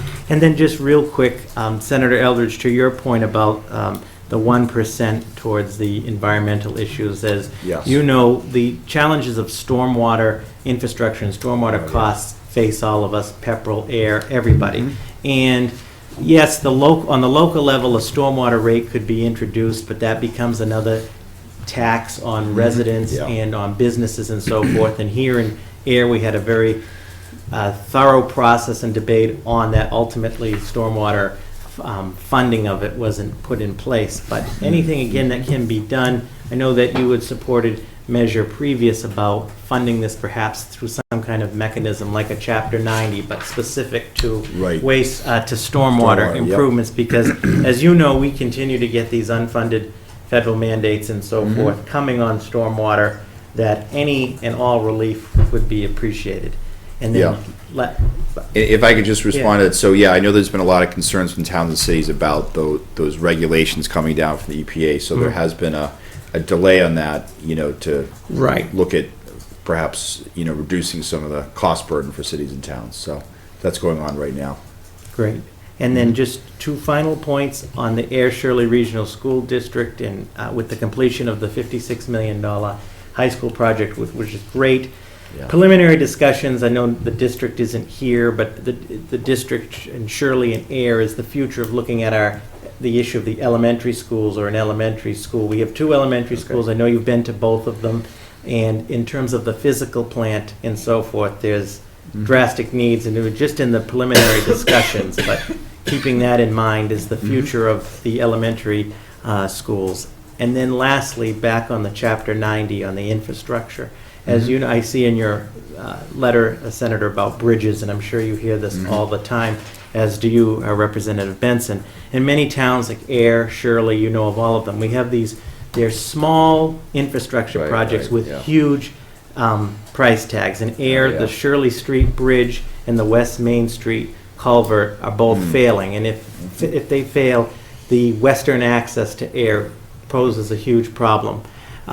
In terms of funding, this board had the foresight to authorize $100,000 that it had accessible through its UDAG grant Oh, to right, do yeah. the preliminary analysis and the design. But as far as the total project, with our with our Chapter 90 at about 250,000, it doesn't quite cover this. So again, Yeah. I always call it, there's sort of these gap projects that if you use your Chapter 90 on them, it's all used up and then Right. some. And we have the Shirley Street Bridge, the West Main Street culvert. We have this Bulge Pond dike that our capital plan has made a recommendation on to make some improvements, but that's just the tip of the iceberg there, and there's no quite program for that. There's also the Barnum Road Bridge that goes over to Devon's, which, Yeah. Devon's. yeah, as Selectman Hillman will say, it belongs to They Devon's, can but have we it. keep getting the letters. Yeah, But yeah, just to make a okay. pitch, I know you're both aware of this because you hear from it in Shirley and the other towns, but these infrastructure projects, they're essential, but they're very costly, but there's not a specific, as you know, program for them, and it falls to the burden of, and some towns can't even afford them. I mean, we're fortunate that, but it's more and more of a burden. Sure. So, Okay. thank you. And Well, and Yeah. to add on that has been the issue for a long time, with revenues down and a down economy. Those are the projects that tend to get cut and pushed along and then unfortunately, they come back, Yeah. and now the town is, looking at a $2 million bridge that we really weren't looking at, Right. taken care of. So that's the problem, and I don't think the state does a good enough job of funding infrastructure. And I know there's been talk about adding, certain funds and, that can be accessed, or low-interest loans through the state and stuff like that. I don't know how that's going, but certainly something that we'd be interested in with all the infrastructure that we have going on.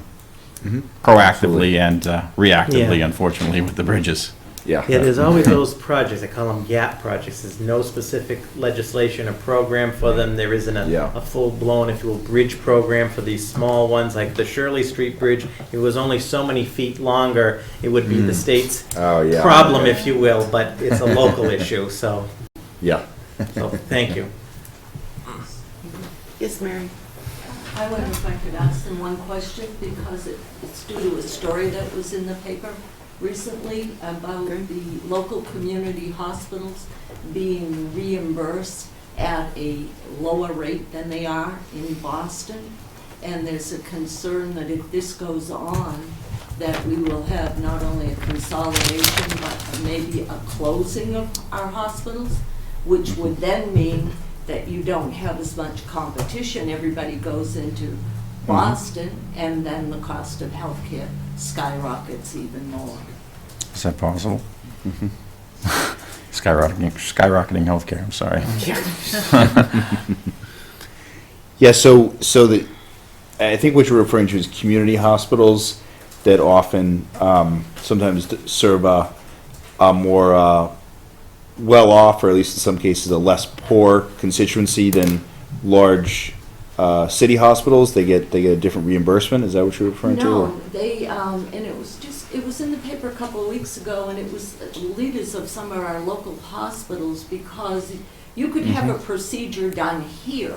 They Oh, they get a certain percentage, the same procedure in Boston, they're reimbursed.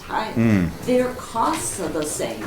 They have to pay the same amount of money for equipment and drugs and everything. So Yeah, this has been an ongoing issue with particularly the teaching hospitals in Boston. Back in, when was it, 2008, when the healthcare reform, or 2007, when the healthcare reform payment models were put into place, Mass General and some of the other teaching hospitals in Boston were baked in at a higher rate of return than community hospitals were. And so every time there's any increase or change to those rates, they have already started with a higher base rate than the other community hospitals. And that's something that we've actually, a lot of us have been trying to address over the years. The problem is it changes the entire funding mechanism in order to do that. So it's not as, it's trickier than simply saying, well, we're going to give them less. You actually have to get into the base rates. And that's been a very technical and divisive sort of issue. But it's something that I'm very concerned about, and actually had Last session, I ended up being the interim chair of healthcare finance and went out to community hospitals to talk with them directly about this because it is such a big issue for them. So, so I don't have an answer for you, but I commiserate with the issue, and that there are many of us trying to address it. Thank you. And then Frank had a quick question for you. Yeah, if I may, thank you, Chairman. Uh-oh. In a few minutes, Maybe not we're so just quick. talking about the Depot Square issue. Oh, huh? In the 2 minutes, we're talking about Depot Square issue, which has been characterized for the past couple of years as an effort to get a deed from the property. We're not talking about Depot Square right now. No, but I'm talking about an effort that these people at table can help with, because But the you road don't has know been... what we're gonna talk about at Depot Square until we talk about Depot Square. They might not know what we're gonna talk about with Depot Square. Right, but... But you I- agreed at the beginning of the meeting you would hold off on Depot Square until we talked about Depot Square. So far, Representative Harrington has been bearing the entire load here. And then we have 2 other people that... But they've been aware of it, but you agreed at the beginning of the meeting, we talked about Depot Square and we got to Depot Square. Okay. But Okay. I'd like to encourage these other people at the table who are an untapped resource, basically. Don't well, worry, and- we've tapped them. Just to answer that, Okay. with respect to that, I've spoken to both Jamie and Jen many times on this. They've been with us the whole time. They've been observing. No, we have some inside facts. So, we'll talk about Depot Square, and I'm hoping you two can hang on for the rest of the evening until we get to Depot Square. We'll get into that, but we'll discuss that. If you have time to hang around, we Yeah. certainly have some major Yeah. updates this We'd love evening, it so. if you can stick around, otherwise we'll ensure you get the results. Okay. So, all right, anybody else? All right, well, thank you both once again. Great. for being Thank you here. very much. Great to see All you. right. Do you, if you don't mind me asking, are any candidates running? I know you're both up for reelection. Do you have any? Can we talk? That's not appropriate. I don't think. No, I just don't know. I mean, why is that? I'm just, That's Are you running- that's water running cooler unopposed? talk. I don't That's water cooler talk. I don't know why it's inappropriate. Good luck. Thank you very much for being here. You're Maybe I'll welcome to run. stick around. Thank you. All It wasn't a right, campaign, it was a question. all right. Clerk, Yeah, well, Chris? the Yeah. clerk, could you read Yeah. our notice of public hearing? Lowell, 1 and 2, 3 bedroom, starting at 800. Oh, that's the wrong Not one. that one. Joking. The Air Board of Selectmen. Town of Air, public hearing. Air Board of Selectmen. The Air Board of Selectmen will be conducting a public hearing on Tuesday, April 5th, 2016, at 8:15 PM at the Air Town Hall, first floor meeting room, 1 Main Street, Air, Mass. 01432, regarding the application of 15 Littleton Realty Trust, PC Global Montello Group Corp., 0 Littleton Road, Assessors Map 35, Lot 26, Air, Mass.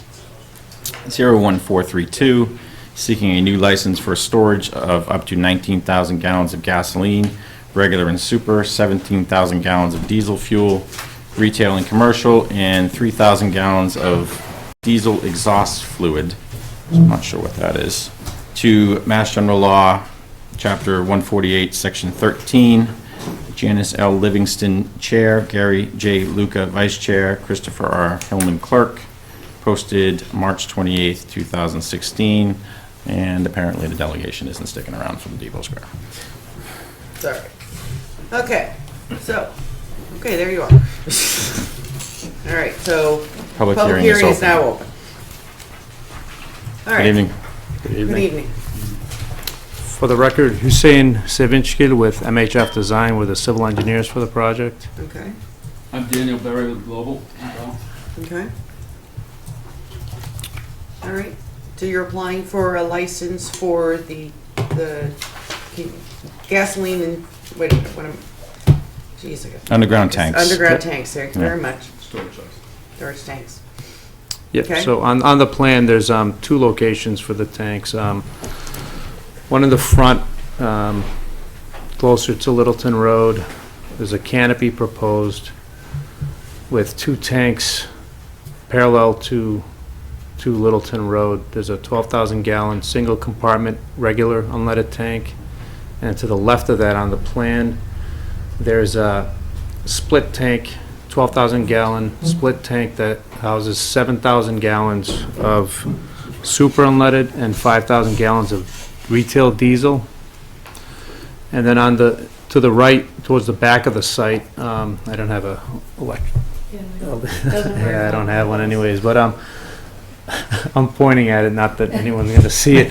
To the right of so in the back of the site, there's a diesel canopy, and to the right of that, Right here? yeah, you can give me if I can use the mouse. You can, it's got an arrow, yeah. So here's okay, so here's the mouse. So this is the diesel canopy right here. This is a 12,000 gallon commercial diesel tank for the, diesel. And this is a DEF, diesel exhaust fluid that is also used for truck drivers. So that's in this area, and the retail tanks are in this area. This is the retail canopy. We're proposing 2 driveways. One would be in this location and the other would be here. And this is the convenience store with a drive-through for a donut shop, I believe. So we're looking for approval from the Board of Selectmen for our underground storage tanks. Yeah, everything's been approved for the planning board for everything else. Correct. Correct? Correct. I know it's been a long ordeal, but Correct. You just need to come to us for the storage tanks, for our bylaws. And Chief Pedraza, you're fine with everything? Yeah, absolutely. Okay. If I may? Yeah, to point out, there was a lot of chatter over the weekend about us approving them for a license. That is long since Yeah, that Was- project's already on board. out of our purview. Yeah. I'm assuming, and I'm just saying this for the general public, you are regulated to the highest degree by the state for underground tanks. I'm assuming they're double walled. I mean, it's obviously a spill to you is as catastrophic to you as it is the town, so. Correct. I would, I don't have it in front of me right now, so you might have to make the motion, the amount of the gallons there. There's 4 different tanks? 1, 2, 3, 4. Yeah, 4 or 5 different days. Well, one of them was the double 12,000, the other one's 12. Then you get the diesel with 12 and 3,000 for the DEF. Correct. So the one tank in the front is a split compartment So you tank. actually have 4 tanks. It's 4 total, but 5 compartments. I make a motion to approve,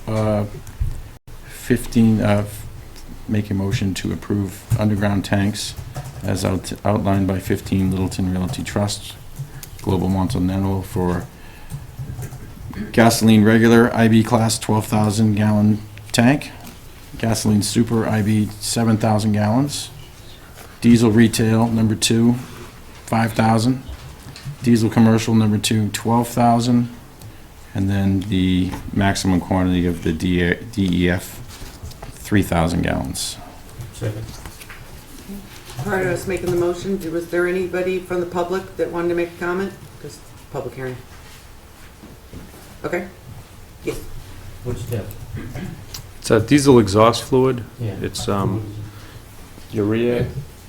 Yeah, it's required in all the newer diesel engines. I think it started in 2010. Does it go Cuts with down. the diesel fuel, or is it separate? No, it's separate. Cuts down on the emissions. Oh, okay. All right, so a motion was made and seconded. All in favor? Aye. All right. Chair says aye. Congratulations. Thank you. Thank you. And Have a good night. you too. James, can you just sign under Chief Pedraza? And I make a motion to close the public hearing. Second. Sign under him. Yeah. Who's going to sign under him?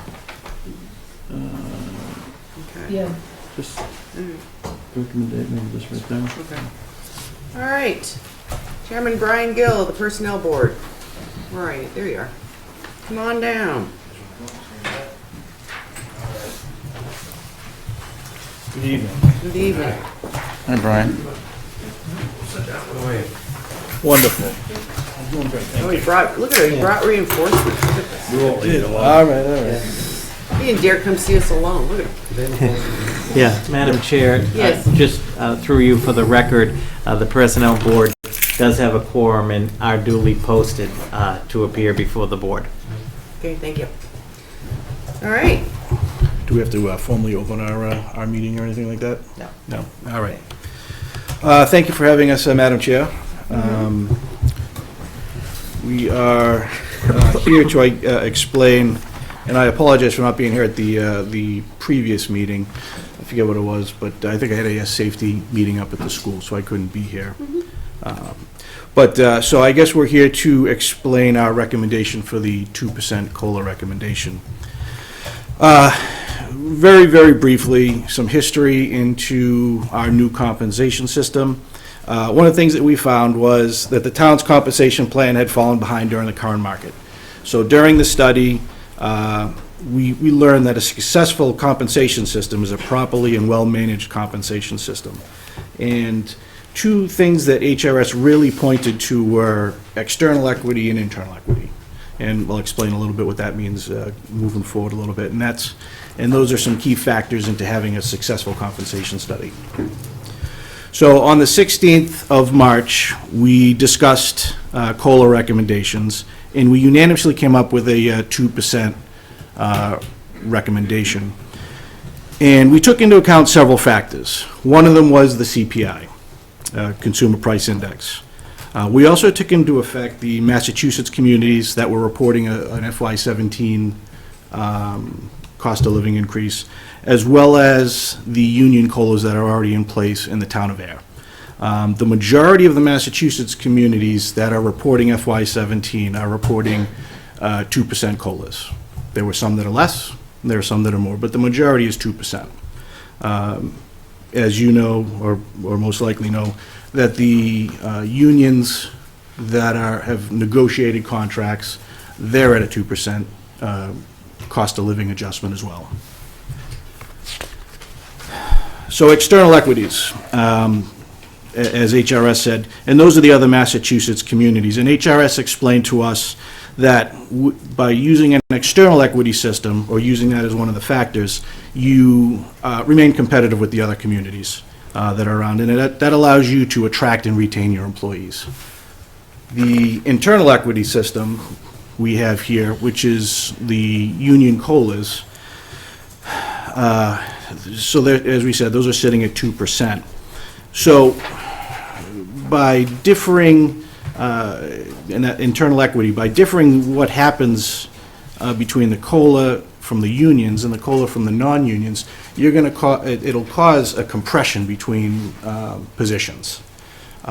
So in my instance, where I fall into the non-union compensation, if the anything less than a 2% would, which were one of the unions that are under me, those positions actually creep up on the positions that I have. So the whole system isn't moving as one.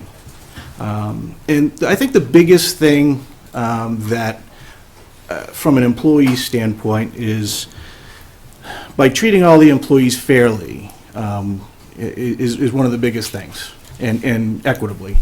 So if there's a group of employees that are getting 2%, why are we going to treat another group of employees with something different? And merely looking at one factor, the CPI.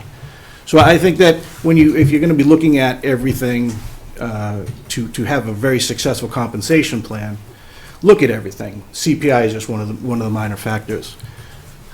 At the earlier meeting, I guess there was some talk about the town of Ayer looks at CPI only for the non-union adjustments.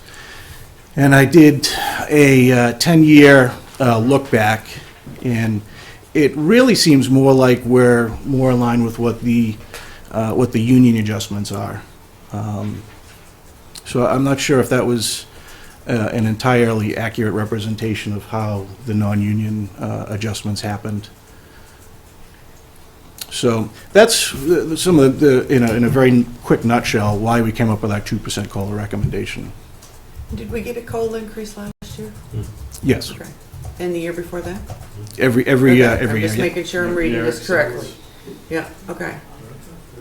So basically, you're saying that the COLA, which is the cost of living allowance, is for fairness?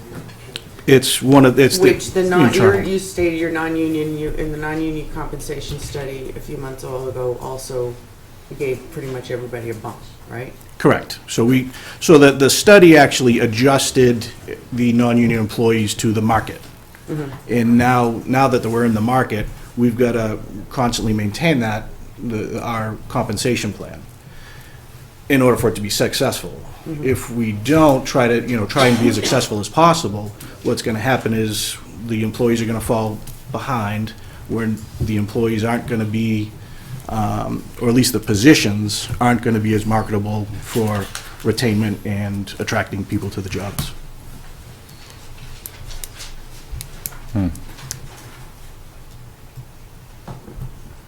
I'm thinking the wheels Well, are I turning. mean, I think of COLA and I think of it not just the town of Air level, but I mean, I think of COLA across, nationally and everything. COLA's not about fairness, because if COLA was about fairness, the military would get a COLA. So, yes, Gary? I haven't had a cola for a while, Yeah, I Me remember neither. last time I had a COLA, so. but that's beside the point. And I've fought this on the floor of town meeting a number of times, that it's gotta be equitable. You can't have unions getting 2% and then come in with non-union people getting 0 or 1%, or not even getting their step increases. It's just not fair. And we wanna treat everybody the same way in the town. The 2% should be adequate enough for next year, for the non-union.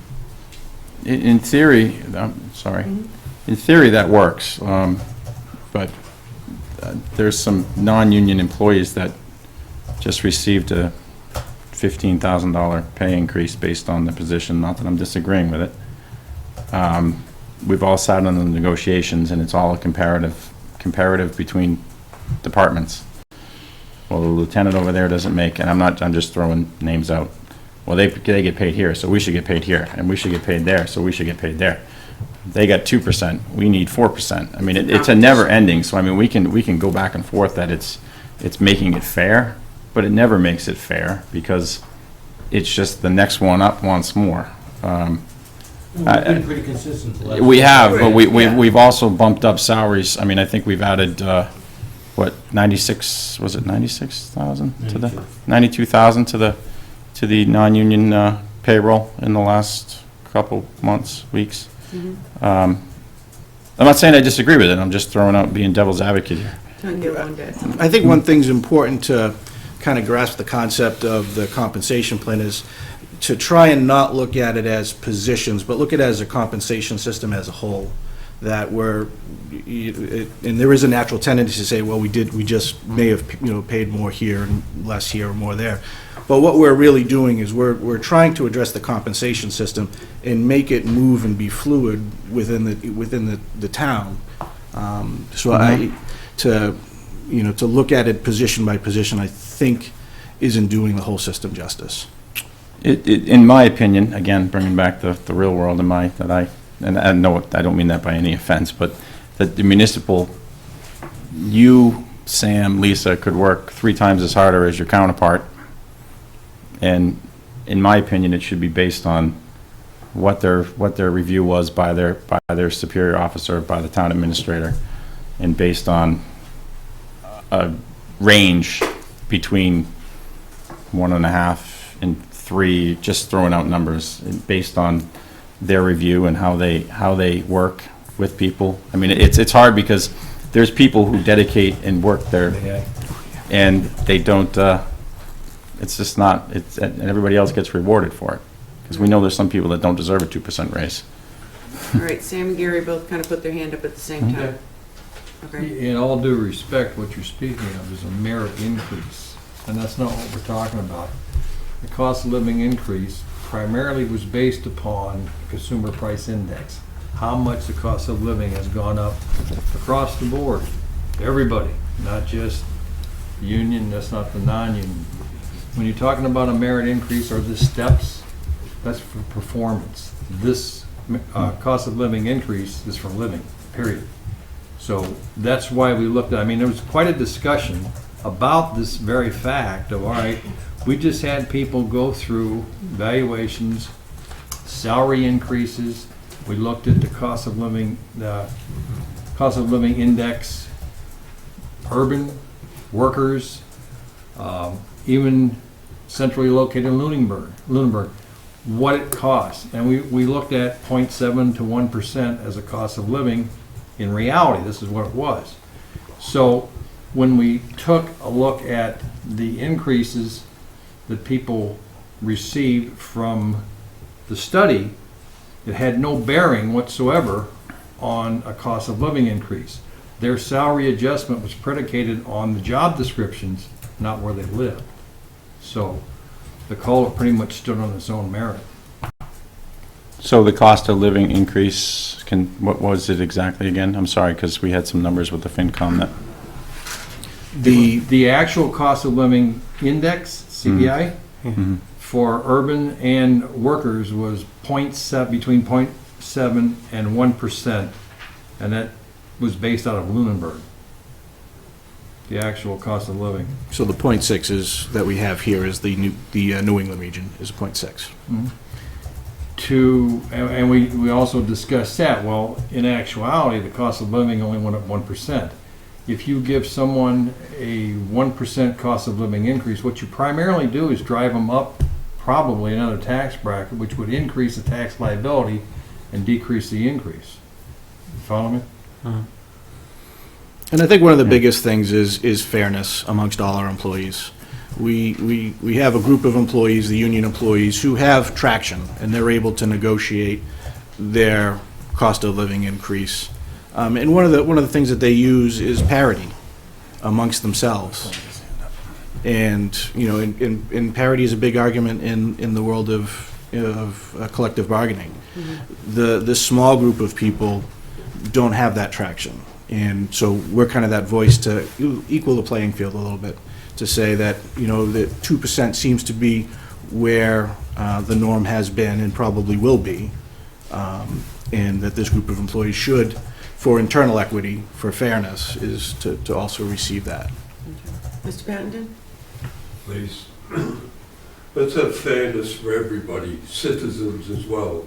Lock it into the Social Security Administration cost of living index, and that means 0% this year. Thank you.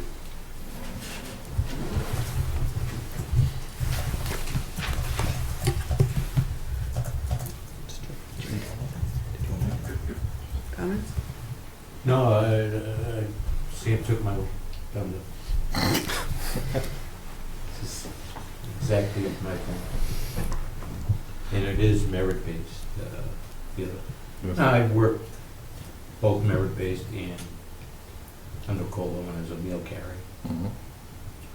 And, you know, and how many times has this town frozen the grid so that the only increase becomes a COLA, which isn't fair.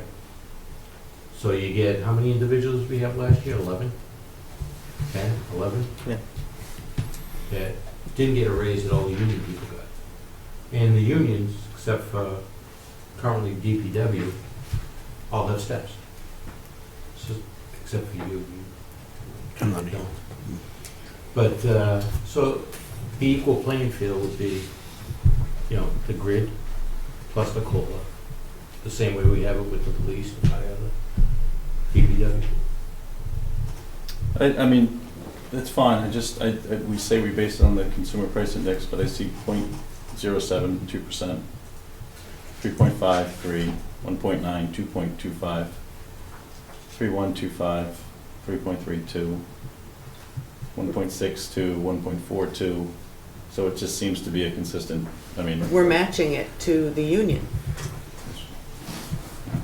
I So word gets out, union got 2%, 2%, 2%, 2%, 2%, 2%. Madam Chair? Yeah. You can't go back and take it away from them. No, No, I you just, you know. I hear what you're saying. We're getting into the, and I'm not disagreeing with you, so I'm just speaking my mind here. We're getting into the fact that we did bring our employees up which we should have, because based on the job description. However, we cannot maintain the increases that we have continually. I mean, every year it can't be at 2%, and it seems like it's been consistently at 2%. So, whether the unions want, we know that the unions want to advocate for 5 and 5 and 5 and, whatever in their increases. So, yeah. Sam? I would suggest that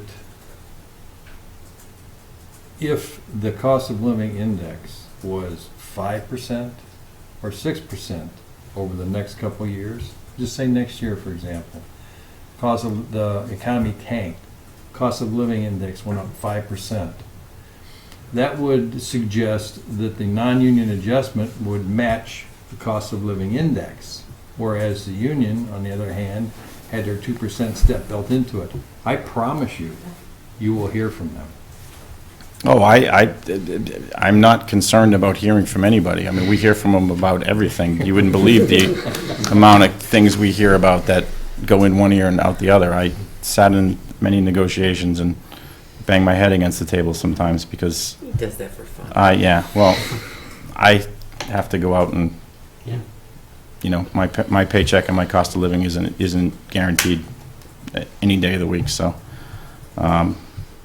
also paying 100% of my health care, so it's somewhat, we got to do it because they did it.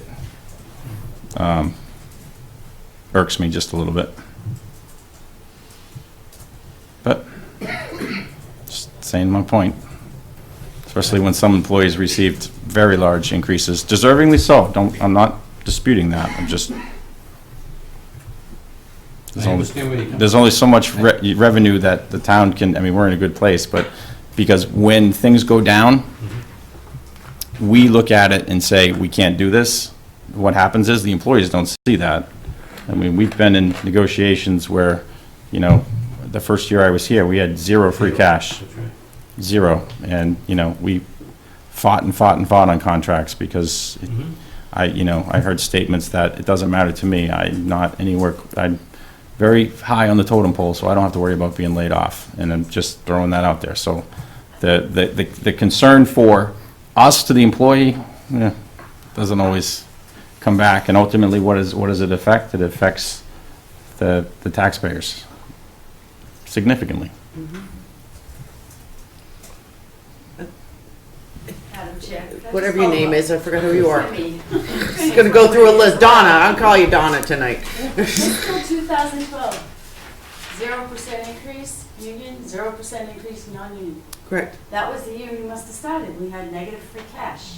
Yeah. They all agreed to take zero. On a one-year deal too. This board did one-year deals and got shafted on other things. The ornaments on the trees, if we all recall, where we were getting clothing allowances that went through the roof, yet we weren't giving them a raise. So that's why we firmly wanted to go to a 3-year contract, so we weren't continually going back and nickel and dimed on other things that, even though it didn't show it. It's pretty amazing, though, that even the ones who had existing contracts, myself included, took zeros. In 1 year. Rather than have layoffs and cuts in services. Robert? So, Madam Chair, so the issue before the board is, per the personnel bylaw, the personnel board has historically and by right made a recommendation, at least most years has made a recommendation on COLA, and they've made a formal recommendation of 2%. And at the last week's meeting at the Finance Committee, which they can make recommendations as well, they made a recommendation of 1%. We're coming up on April 19th. The plan is to have the board approve the budget and the warrant on the 19th of April. And so I guess we're looking to the Board of Selectmen sort of for guidance as far as what the cost of living is going to be, at least proposed in the budget and put to town meeting so that we can complete the budget. So that's sort of one of the spaces we need to fill in with what's it going to be. The recommendation of the Personnel Board is 2%, and I appreciate them coming, because per the board, we asked last time at a joint meeting to have them come. You did receive the transmission from the Finance Committee. Their vote, they were recommending 1%, basing it solely on the CPI. However, I think that it's the CPI, the other communities, or the general community and communities, and the argument about the compression concerns need to also be taken into account as well. So a lot of good points, but I think that we do need to have a decision for the purpose of the budget.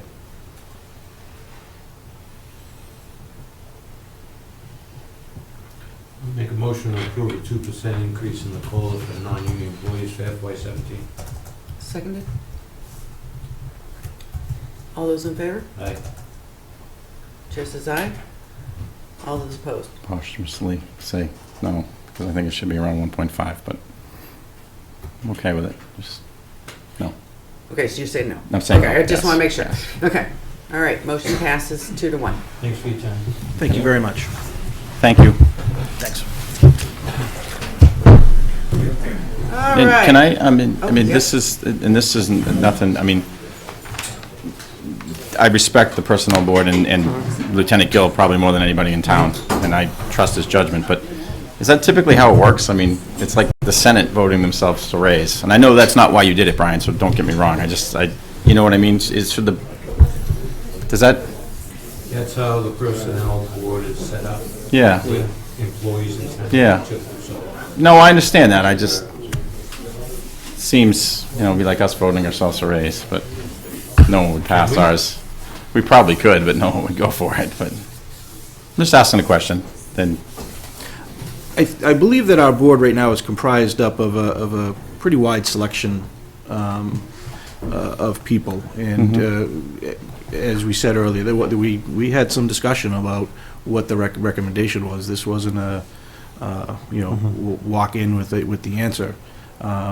We went around for a little bit of time and Sure. listened to each other's angle and came up with this. And I think that both sides listened and we had a very good discussion. And I think we all came to a very unanimous decision. Nobody acquiesced. Okay. I think that these positions that we brought to you tonight were very important positions to take into account. No, I agree, and I appreciate the work that you put into it.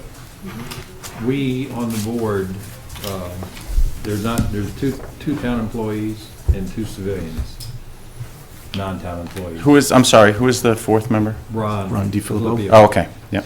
So between us, when we first started the COLA, I felt a lot like you did. Well, we just went through this, the CPI is not high enough, and we started the discussions, and when Brian pointed out, well, this is what happens, and this is how it works out, and this is what it's going to end up doing, and how it compresses. So it was actually quite eye-opening for that aspect of it, instead of just plain black and white, well, here's what the CPI says you're going to do or should do, and in reality, what it's going to do to the balance of the people in town, employee-wise. No, that's fair enough, and I'm sure you could sit here and convince me, and then I'm not angry and, no. that to vote. I just felt that it deserved discussion, based on the CPI. Quite a bit. So I appreciate the work you put into it. if you don't do that, then you end up with somebody in the police department making as much money as Lieutenant Gill does. Which, why is he a lieutenant? Oh, I couldn't agree more. I mean, I think you see that all. And that's just an example I'm using, it's not. No, and Brian, you see it in a lot of departments where the chief and the lieutenants and that come out of the union, who don't get the overtime are making less money than, employees who pick up overtime, and so, yeah, no, I agree with that. But I think the concept can be brought to almost every department in town, that. Every department there's- anywhere in any municipality, I agree. They're gonna yeah. have, compression if, they don't go through this process. All right, thank Well, you for thank the you again. explanation. All right, ladies and gentlemen, here you're finally at the part that I know you've all been waiting for. So fasten your seatbelts, it's going to be a bumpy ride. All right, so I'm going to give a quick chronology of events regarding the Depot Square access property. In October 2012, Congresswoman Tsongas presents $3.2 million FTA grant to the town of Ayer for the construction of the commuter rail trail surface parking lot with access improvements to the MBTA platform. The Ayer Board of Selectmen authorized up to $260,000 in UDAG grant funds for the local match for the project. The Martin Advisory Board commits up to $260,000 toward the local match for the project, and the town of Ayer secures a Mass Works infrastructure grant in the amount of $250,000 from the state toward the local match. Total project funding in the amount of $4.2 million is in place. January 2013, as part of the federal requirements for the $3.2 million FTA grant, the town must own the physical access to the MBTA commuter platform in order for the FTA grant funds to be released. Negotiations with the property owner of the Depot Square access property begin. April 26, 2014, fencing placed by Mr. Berry, the property owner, blocking access to the MBTA commuter rail platform. No notice given to the public or to the MBTA. The MBTA comes to Ayer and orders that the fence be removed to permit public access. The Ayer Train Station Advisory Committee is formed. They hand out postcards, surveys to commuters as an effort to play pressure on the MBTA to work with the Depot Square owner on conveyance. From April to October 2014, the town, MART, MBTA, and the private property owners negotiate the issues of acquiring the access property, what becomes known as the Depot Square access property for the project. At the end of October 2014, the MBTA and private property owner reach an agreement regarding the access property, which would involve the property being transferred at no cost to the town of Ayer. December 2014, the Ayer Planning Board receives a parcel drawing for the purpose of an A&R in preparation for the transfer of the property, which is not consistent with the agreement between the MBTA and the owner. The plans as submitted by the owner's attorney at this planning board meeting are different from the agreement and are not conducive to meet the FTA requirements for the project access. December 2014 through March 2015. The town, MART, MBTA, and property owners continue to meet and negotiate with respect to acquiring the access property. Demands from the owner and requirements from the MBTA continue back and forth in an attempt to resolve the issue. March 2015, on a bitter cold day, Selectman Hillman, Town Administrator Robert Pomprian, and Town Administrator Assistant Carly Antonellis stand outside again on a bitter cold day to observe once again the chalking off of a survey for new drawings. MBTA orders a professional independent survey of the access property. I'll add to that later. Yep, hang on. March 16th, 2015, Attorney Pastor, on behalf of his clients, Mr. Phil and David Berry, filed a lawsuit against the MBTA in land court seeking removal of the MBTA's various easements and covenants on the Depot Square property. With the filing of this lawsuit, all informal negotiations and communications between the town and Mr. Berry cease. December 2015. At the Board of Selectmen meeting, residents speak under public input and request that the Board of Selectmen proceed with eminent domain. The Board of Selectmen then decide on one last effort to resolve issue as soon as possible. On December 29, 2015, via executive session, the Board of Selectmen met with the property owner. Point of order. No, he said I could write that, say that. It's executive session minutes that aren't approved. She is, I'm assuming, is going to speak to the action that the board took in ES. Yeah, that's executive session. We haven't approved that. My bad. Okay. Okay. But it is on executive session agenda that we were meeting on for that property. Bottom line. I'll skip ahead. And thank you for stopping me. Tonight, after 3 years of hard work and good faith efforts by the town of Ayer, the town has now exhausted all options to acquire the Depot Square access property. And now we come to what we need to talk about. So, having my fellow selectmen to weigh in, it is my belief that we have left with no choice but to pursue eminent domain. Discussion? Yes, please. Go ahead, Gary. No, I just want to say, haven't discussed anything away from this table that involves eminent domain. No. Okay, I just want to My, make sure. no, this is my belief. Because it sounds like this is all predetermined that we decided Nope. to do No. over a cup of coffee or Nope. something. But I think it's important that we do go forward, that we do put a warrant article on the warrant to start procedure for eminent domain, taking the property at Depot Square.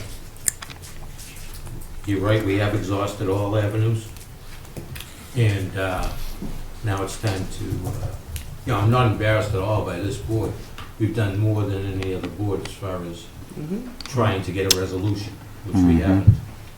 But now it's time to just take off the gloves and do it.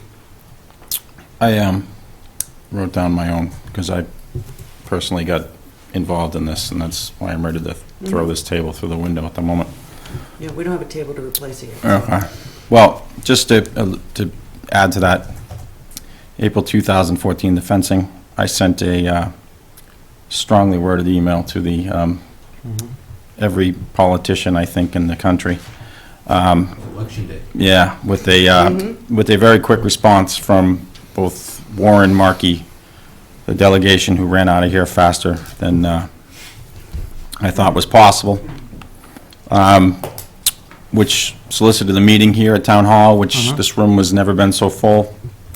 FTA, Carly, myself, Robert, MBTA, Attorney Pastor. Sheila Harrington set up a meeting that only myself and her were invited to at Attorney Pastor's office in August with myself, Sheila, Mr. Barry, Mr. Pastor, Mark Boyle from the MBTA, and Donnie Daly from Mass DOT, when we were floored with the offer that was presented that we thought we had. Land was offered for $1. Everything was great. As Jeremy can attest, the offer was changed, as you mentioned. Site walk in early March was the biggest waste of time I've ever been a part of in my life. It was a dog and pony show. I also met with Mr. Barry at their request and Mr. Pastor 2 separate times over at the site to go through other ideas, which I brought back to everyone here. Robert presented at the MBTA, it didn't work, but radio silence, as you said. We had an agreement December? I'm not going to get into details, just December 2015. and of course, last minute, as I'm not surprised, the agreement changed or was amended, and I'm going to say it again, not entirely the land owner's fault, in my opinion, because the MBTA had from December 29th to today to research some of the things that were requested.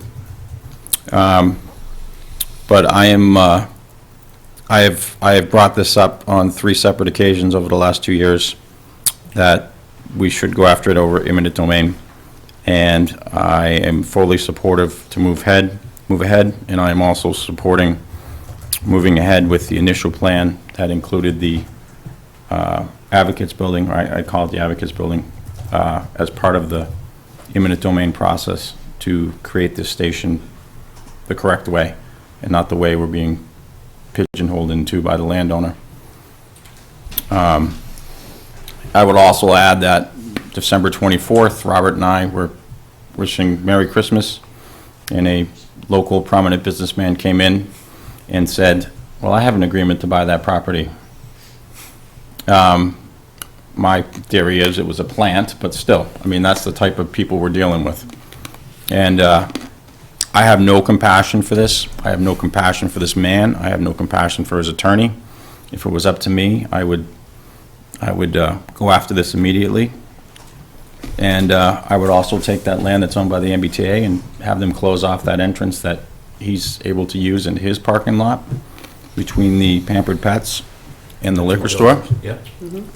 And see if they deed that over to the town, because it's useless to them, and we can make a pocket park there. And Christmas tree. I see, we've worked with many businessmen in here, some that come in and slam their fists against the table, but do a lot for the town. You may know who I'm talking about, and have done a great job of restoring one side of the road, do a lot for the community. I look out over there, looks a lot different on that side of the street than it does this side of the street. Not really, it doesn't look different. Yeah. No, Looks you're the right. same as it always Yeah, has. you're right. It has, with little investment, but a lot of money being made. And I don't know where it goes. Is the attorney not giving the client the information that's conveyed? Because it seemed to me that could be the case based on conversations. But it doesn't matter anymore, because this has gone on for 3 years, and that even if what you think is true, I agree, Janice, I that agree. person could get off their butt and find out for themselves. And So, this has gone on for a long time, and in talking to Robert, I mean, we come down to basically 3 options. And this, what I guess I'd look at it today, because I drove through to drive my daughter to school, the part that's proposed to go to us has not physically been used in 3 years, or 2 years, that he fenced off. So it hasn't adversely affected him. Right. The deal that was made would eliminate any parking in his lot, which I agree with, and the liability. No more easement, no more. No more easement, fencing, correct, a nice landscaped. And, we went from, donating it to $1 to demanding a good chunk of money for a driveway. And I don't want to go down not fighting for a $4 million grant because some clown wants to hold the town of Ayer hostage. So I'm firmly in favor of not only the access that was the bare minimum, but the building that was designed to be part of the rail station, and anything else we see fit to make this what it should be, and improve not only downtown parking, the whole overall area, which it will help. Maybe not a liquor store, but that's irrelevant. And the platform, eventually. And the platform. And I firmly believe myself, and maybe call me conspiracy theory, I think the MBTA was more upset when that grant was awarded than anybody, because I truly believe that, you got Porter Square done in 2 years. What was that $1 billion down in Boston? We got Littleton done, we got Acton done. Senator Eldridge just fought for 30 more parking spaces at Littleton and got it.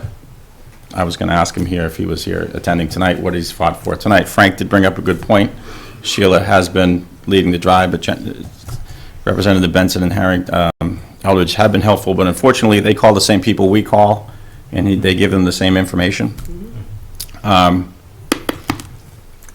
don't think the MBTA cares, and I think this is the only way. Sometimes you got to go scorched earth policy and go all in, see where it falls. But I'm pretty sure it's going to appraise for less than we offered them for that once it goes through. Yes. Just a straight question, nothing outside that. I had been told by somebody earlier on that since this dispute is basically between the MBTA and the property owner, the town has no legal rights to try using eminent domain. I'm just curious, nothing else. Well, Can actually, somebody that was perhaps answer discussed. Yeah. That was discussed in December when the residents came forward. Right. And I know some people misunderstood what I was trying to say, but one of the things that had been said over and over again, every time we try to get involved, he especially, okay, is that, you know, oh, you can't be involved, you can't be involved, can't be involved. But as all the residents pointed out, and we agreed with them, we have to be involved. This has held up a lot of things that affects. There are, as he's pointed out, there are property owners who can't sell because they don't know what's going on. So I think at Held this hostage. point, that we need to take that leap and ask the land court to decide. I think it's a good question. I think it's a good question. It was a good question, Michael, and to answer your question, it couldn't be a private owner owning the property, but it could be the town, Mart, or the MBTA. So that's where it came into being, the town pursuing the property at the last minute when we thought we had another agreement. Again. And Madam Chair, through you to Mr. Patton's question, the authority of the town for the eminent domain is under Mass General Law, Chapter 79. If the taking of the land is for public purpose, which in this case is for public transportation, infrastructure project and access, but the town is well within its authority to consider this action. James, Stephen, I have one question. How much time do we have before the grant expired or doesn't expire? Robert? Yes, through the excellent question, and there's, as I would characterize it, there are some implications towards the eminent domain. So the project is $4.2 million project total. Of that, $3.2 million is the federal earmark, and then there has to be a local match, which is the other $1 million. This board has authorized $267,000 through the UDAG, MART Advisory Board, $267,000 through their funding, and then we've got $260,000 from a Mass Works grant. All of that funding is in place. There is no, because there was a lot of talk, there is no sunset clause or congressional sunset clause on the funding. However, we do have to, when I say we, MART does have to spend $80,000 by July 1st of this year. And just, if I may, through the chair, just the Federal Transit Authority that awards the grant requires that the public owns the access all the way to the platform. Now, it could be MART, it could be the town. Because we don't own that access, they won't release the funds. However, the FTA would accept a bona fide purchase and sale and tri-party agreement. Unfortunately, We had in place. yeah, unfortunately, at no fault to the Board of Selectmen of the town, that's why we're here tonight. That hasn't come to fruition. So it is a good point that people need to understand that in terms of eminent domain, just 3 key things. One is that the project still cannot start until the eminent domain proceedings are successfully concluded.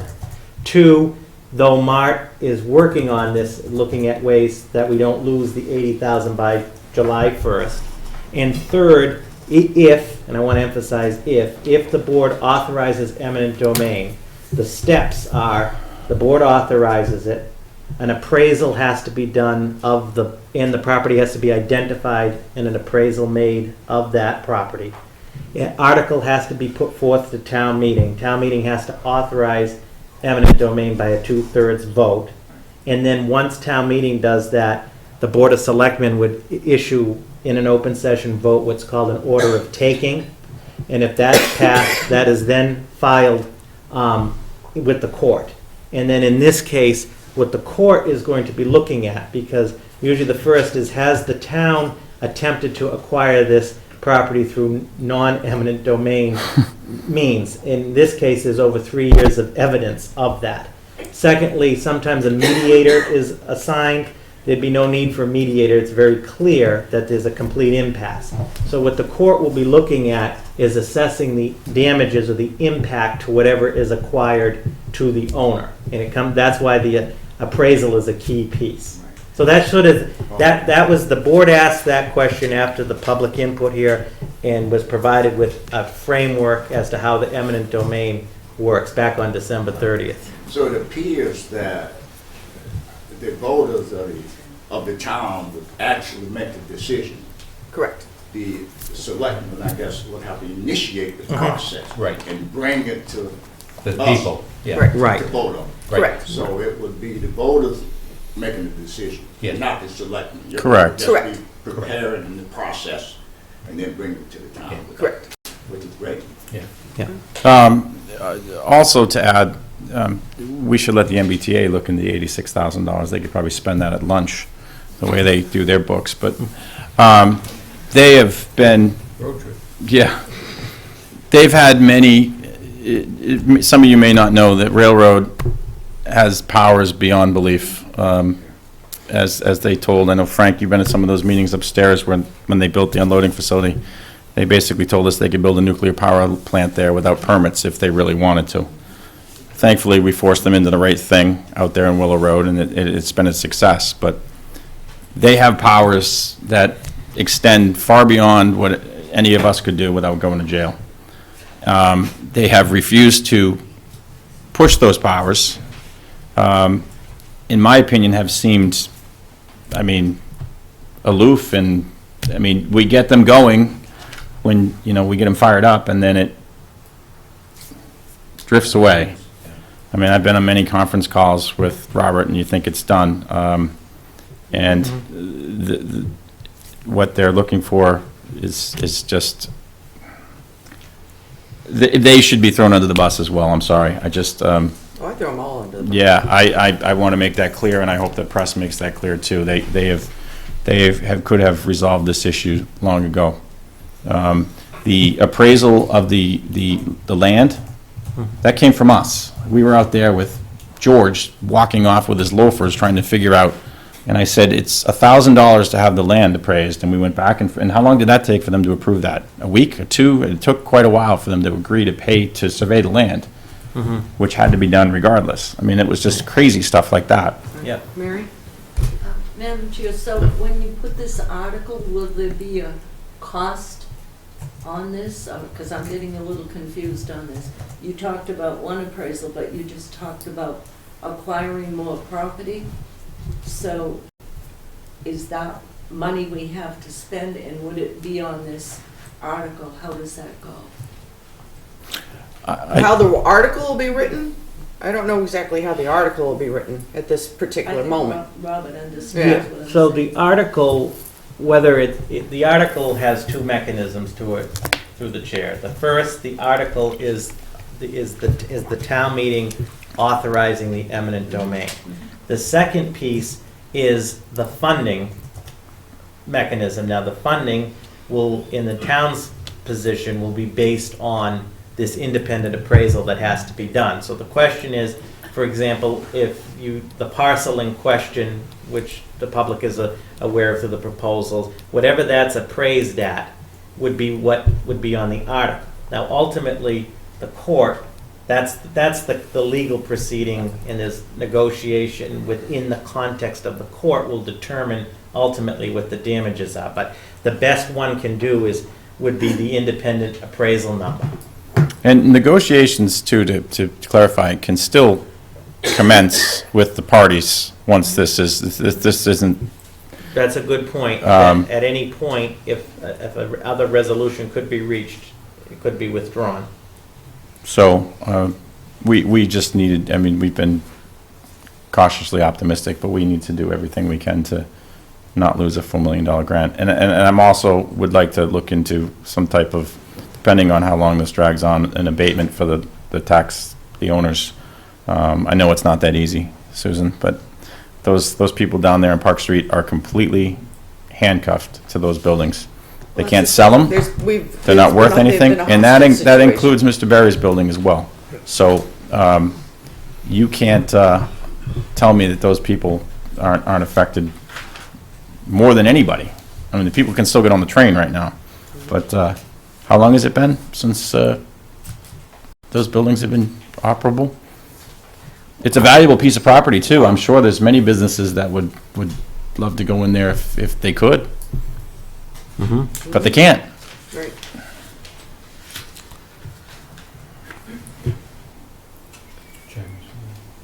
I'm sorry. Jeremy. Oh, sorry. Jeremy Kelly, planning board, and I guess I'm representing outside. I guess my question is, which town meeting would this go, which warrant? would this May go? 9th. Oh, the current one? Yeah, we're not fooling around. Number two, where would the town get the money to buy the land? Well, a lot of it comes would come through MART, I would think, right? Because that was the preliminary, I mean, there's money there. We've already proposed money, which we had. Through the chair. It'll be found. Yeah, to your question. So the appraisal will have to identify the exact parcel. So let's, for the sake of argument, I know Selectman Hillman has proposed on the table broadening the acquisition. But let's just say, for the sake of discussion, you know that the parcel that is in question. If the board, in preparation for town meeting, the first step would be to do a formal appraisal of that parcel. And that appraisal would determine the value. Okay, now, it's important to note that that value is still subject to the courts and what have you, but you have to start somewhere. So the article that would be on the 9th would be authorizing the eminent domain of the defined parcel, whatever that may be, and authorizing the funding for that acquisition of that parcel. Now, there are options. Again, ultimately, the article is to town meeting, requires a 2/3 vote, but it could be, the acquisition could be funded. I'm just speaking generally and not preferential on any, but it would be the general, would be the budget, would be potentially the UDAG, unrestricted, and as MART. was brought up, potentially MART, meaning the scope of the project itself. That question, meaning the funding coming out of, most of the project funds are for property acquisition. The MBTA It would should be pony incumbent up. upon the board that when you go to, when people receive the warrant, if that's determined, it would be clearly spelt out with a very, probably be the longest explanatory note we've ever had on the warrant. And there would be a presentation. Day 2. With that. Great, that, I understand. I think you've got strong support for this route, certainly amongst the commuters and amongst the town residents I've talked to. And I think it's safe to say that ATSAC fully supports this route as well.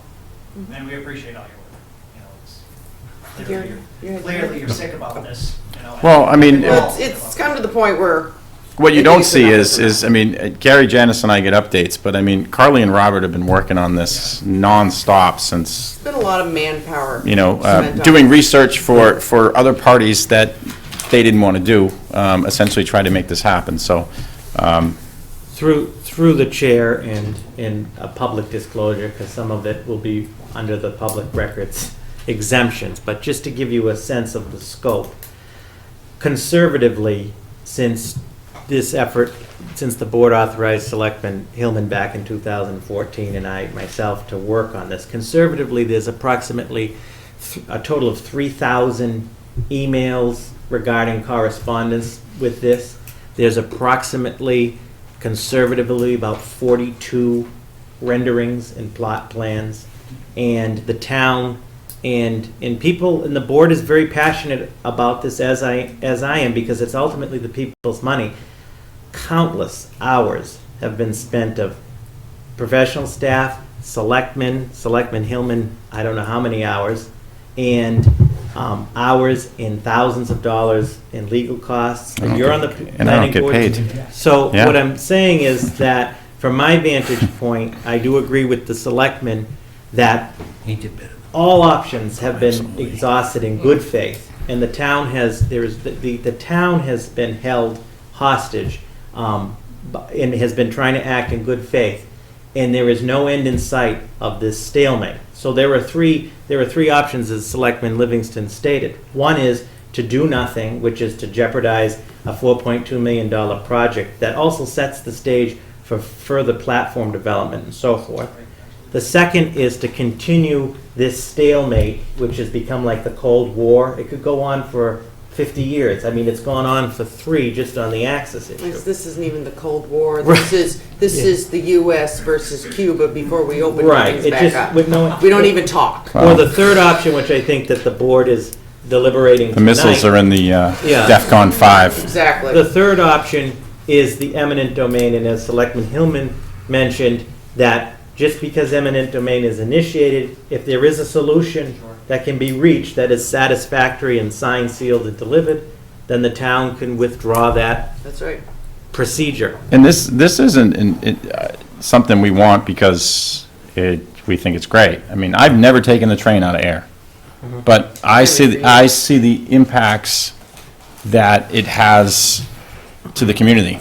I mean, like I said, I drive Sarah to school once or twice a week, and I come through here at 5 minutes to 7, and it's amazing the amount of people that are coming in and out. I'm sure the Union Coffee Roaster is benefited tremendously from having the train station there.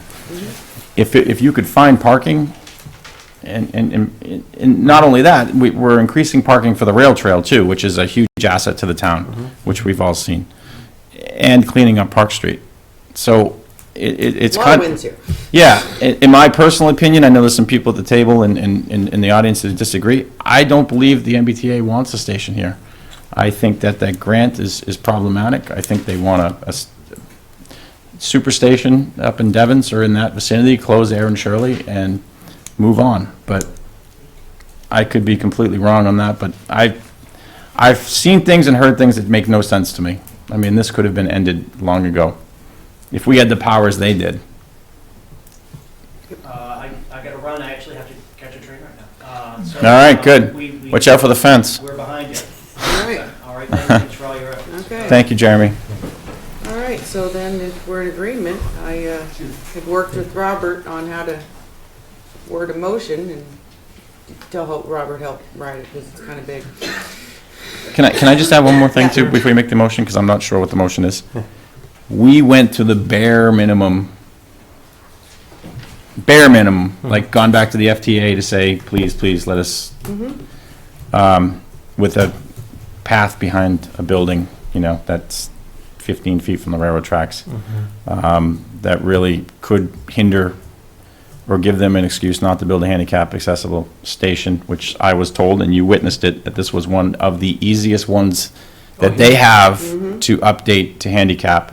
Unlike Littleton and Acton, I asked Mark Boyle that point blank in front of everybody, and he said, nope, you have the width, you have the height.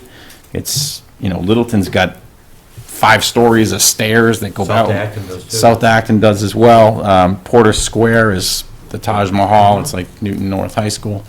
That was May of 2014. Yeah, so I would say that I would be in favor of a motion that takes back what's going to make it the best for the town and what the town needs, not what we've been forced into accepting. Sorry, I don't know what your motion's going to be, but That's all right. I wanted to throw that out there. Worked with Robert because I had already made up my mind before I came to the table. The motion is that the Board of Selectmen authorize the town of Ayer to pursue eminent domain of the property known as the Depot Square Access Property as required by the FTA, MART, and the town for the purposes of constructing the $4.2 million Ayer Rail Trail commuter parking lot and MBTA platform access improvement project, and that the legally required article for eminent domain of this property be placed on the annual town meeting warrant for the May 9, 2016 town meeting. Can I second the motion with discussion? That didn't clearly outline, I mean, we haven't outlined exactly. Do you know what I mean? So, if I The could- property itself, which, yeah. So, if it's the intent of the board to move forward with eminent domain, I would respectfully recommend 2 things need to happen tonight. One is a motion that authorizes the Process. to commence, that puts an article forth on May 9th. And then as a separate motion, as we talked about tonight, one of the first things that's going to govern a whole lot of this is to authorize an appraisal. Now, a question, what was brought up by you, Selectman Hillman, is if the board is looking to expand the scope of that,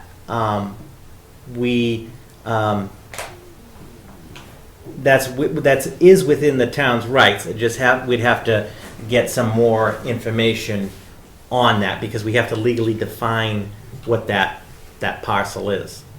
So should we vote on the eminent domain and then discuss So what I we're looking think, for? again, through the chair, definitely a motion that authorizes the commence the process of eminent domain. And the commence, it's a whole process as outlined. It involves town meeting. Yeah, no, I understand. Yeah. We would need your authorization to begin to prepare everything. I just didn't know if we should outline, as I said before, what we really do need as opposed to what we've been forced to accept. Well, Have to make a decision on that eventually, on spelling it out in the warrant. Right. Yeah. Right. There is, through the chair, legally authorizing that, there is no restriction. What I'm saying is, all along, we've been focused, and you make a good point. Yeah. We've been focused on the minimum. Now, we know from previous discussions that at one point, the Advocates Building was a ticket station. We all know that ideally, that corridor could be wider for vehicles. We all know that that building would be ideal, but that's a decision for the board. For the public's sake, we set out in May of 2000, you just started, so was it 2014? Yeah. We didn't have enough room. We didn't have a direct access. We sat here and banged our heads against the wall. Yeah. Then they let us shift, if everybody's walked straight back, left-hand turn against the tracks, down and across. Okay. But we didn't have the width we needed the width for the two cars. That changed in December. The FTA, who seems to let us shrink it down to a minimal turning, very minimal, as you know, which I think restricts future development of the platform. And I think we should go back and look at taking the parcel, which includes that building, to have a direct route to the station. We can always decide later if it doesn't, if it's cost prohibitive or what, but I would make that motion that that building and the original access be part of the eminent domain process. So are you amending the motion? Yes, I guess Okay. I am. Because not amending, but just adding the language of the land. Okay, which is, amending. Yeah, and add- amending, okay. yes. All right. Okay, so the motion been made, the second, and now it's been modified. I don't know what the exact Gary, you might know the exact address of that building, I'm not sure. Okay.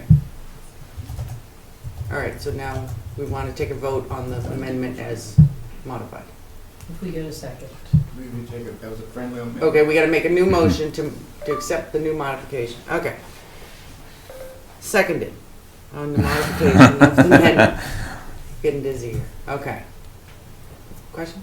No, the way the motion is worded, I'm gonna have to recuse myself. Madam Chair? Why? What would take it? Because it mentions properties that are taken, that I have a close relationship to those properties. If it was just the access to the train station, it's not an issue.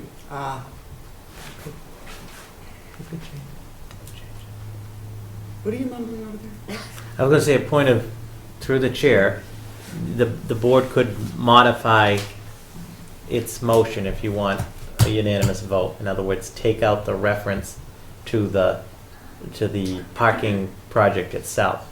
In other words, the motion would be. So- you're not so not just, use his modified you don't motion. have a conflict with No, that not- side of the not street. mention the Oh. project. In other words, your motion says for the purposes of the $4.2 million.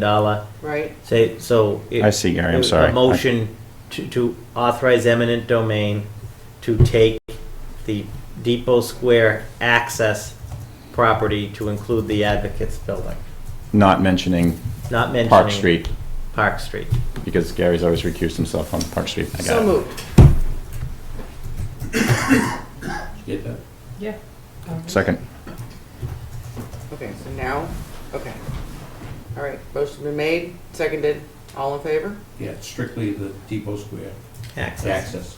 Including the buildings or what we Right. see Correct. fit, yes. Okay. Yep. Yep. All right, I'm sorry, I was confused at what you meant, but I get it now. Okay. Yep, aye. And the chair says aye. And we can move on this tomorrow, based on town And council? then through the chair respectfully, No. if the board would, respectfully, I'm recommending a motion that would authorize the appraisal of the Depot Square access property to include the Advocates Building, funding, because it's a legal acquisition, and as part of eminent domain, the funding for said appraisal would come out of the town council, the FY16 town council account. We don't know how much it is, but it averages between $2,000 to $4,000. So moved. Second. Second, yeah. I got a question. Uh-huh. Do we have to increase our town council budget? Through the chair to Selectman Luca. Yeah, it's always through the chair. Yes, oh, sorry.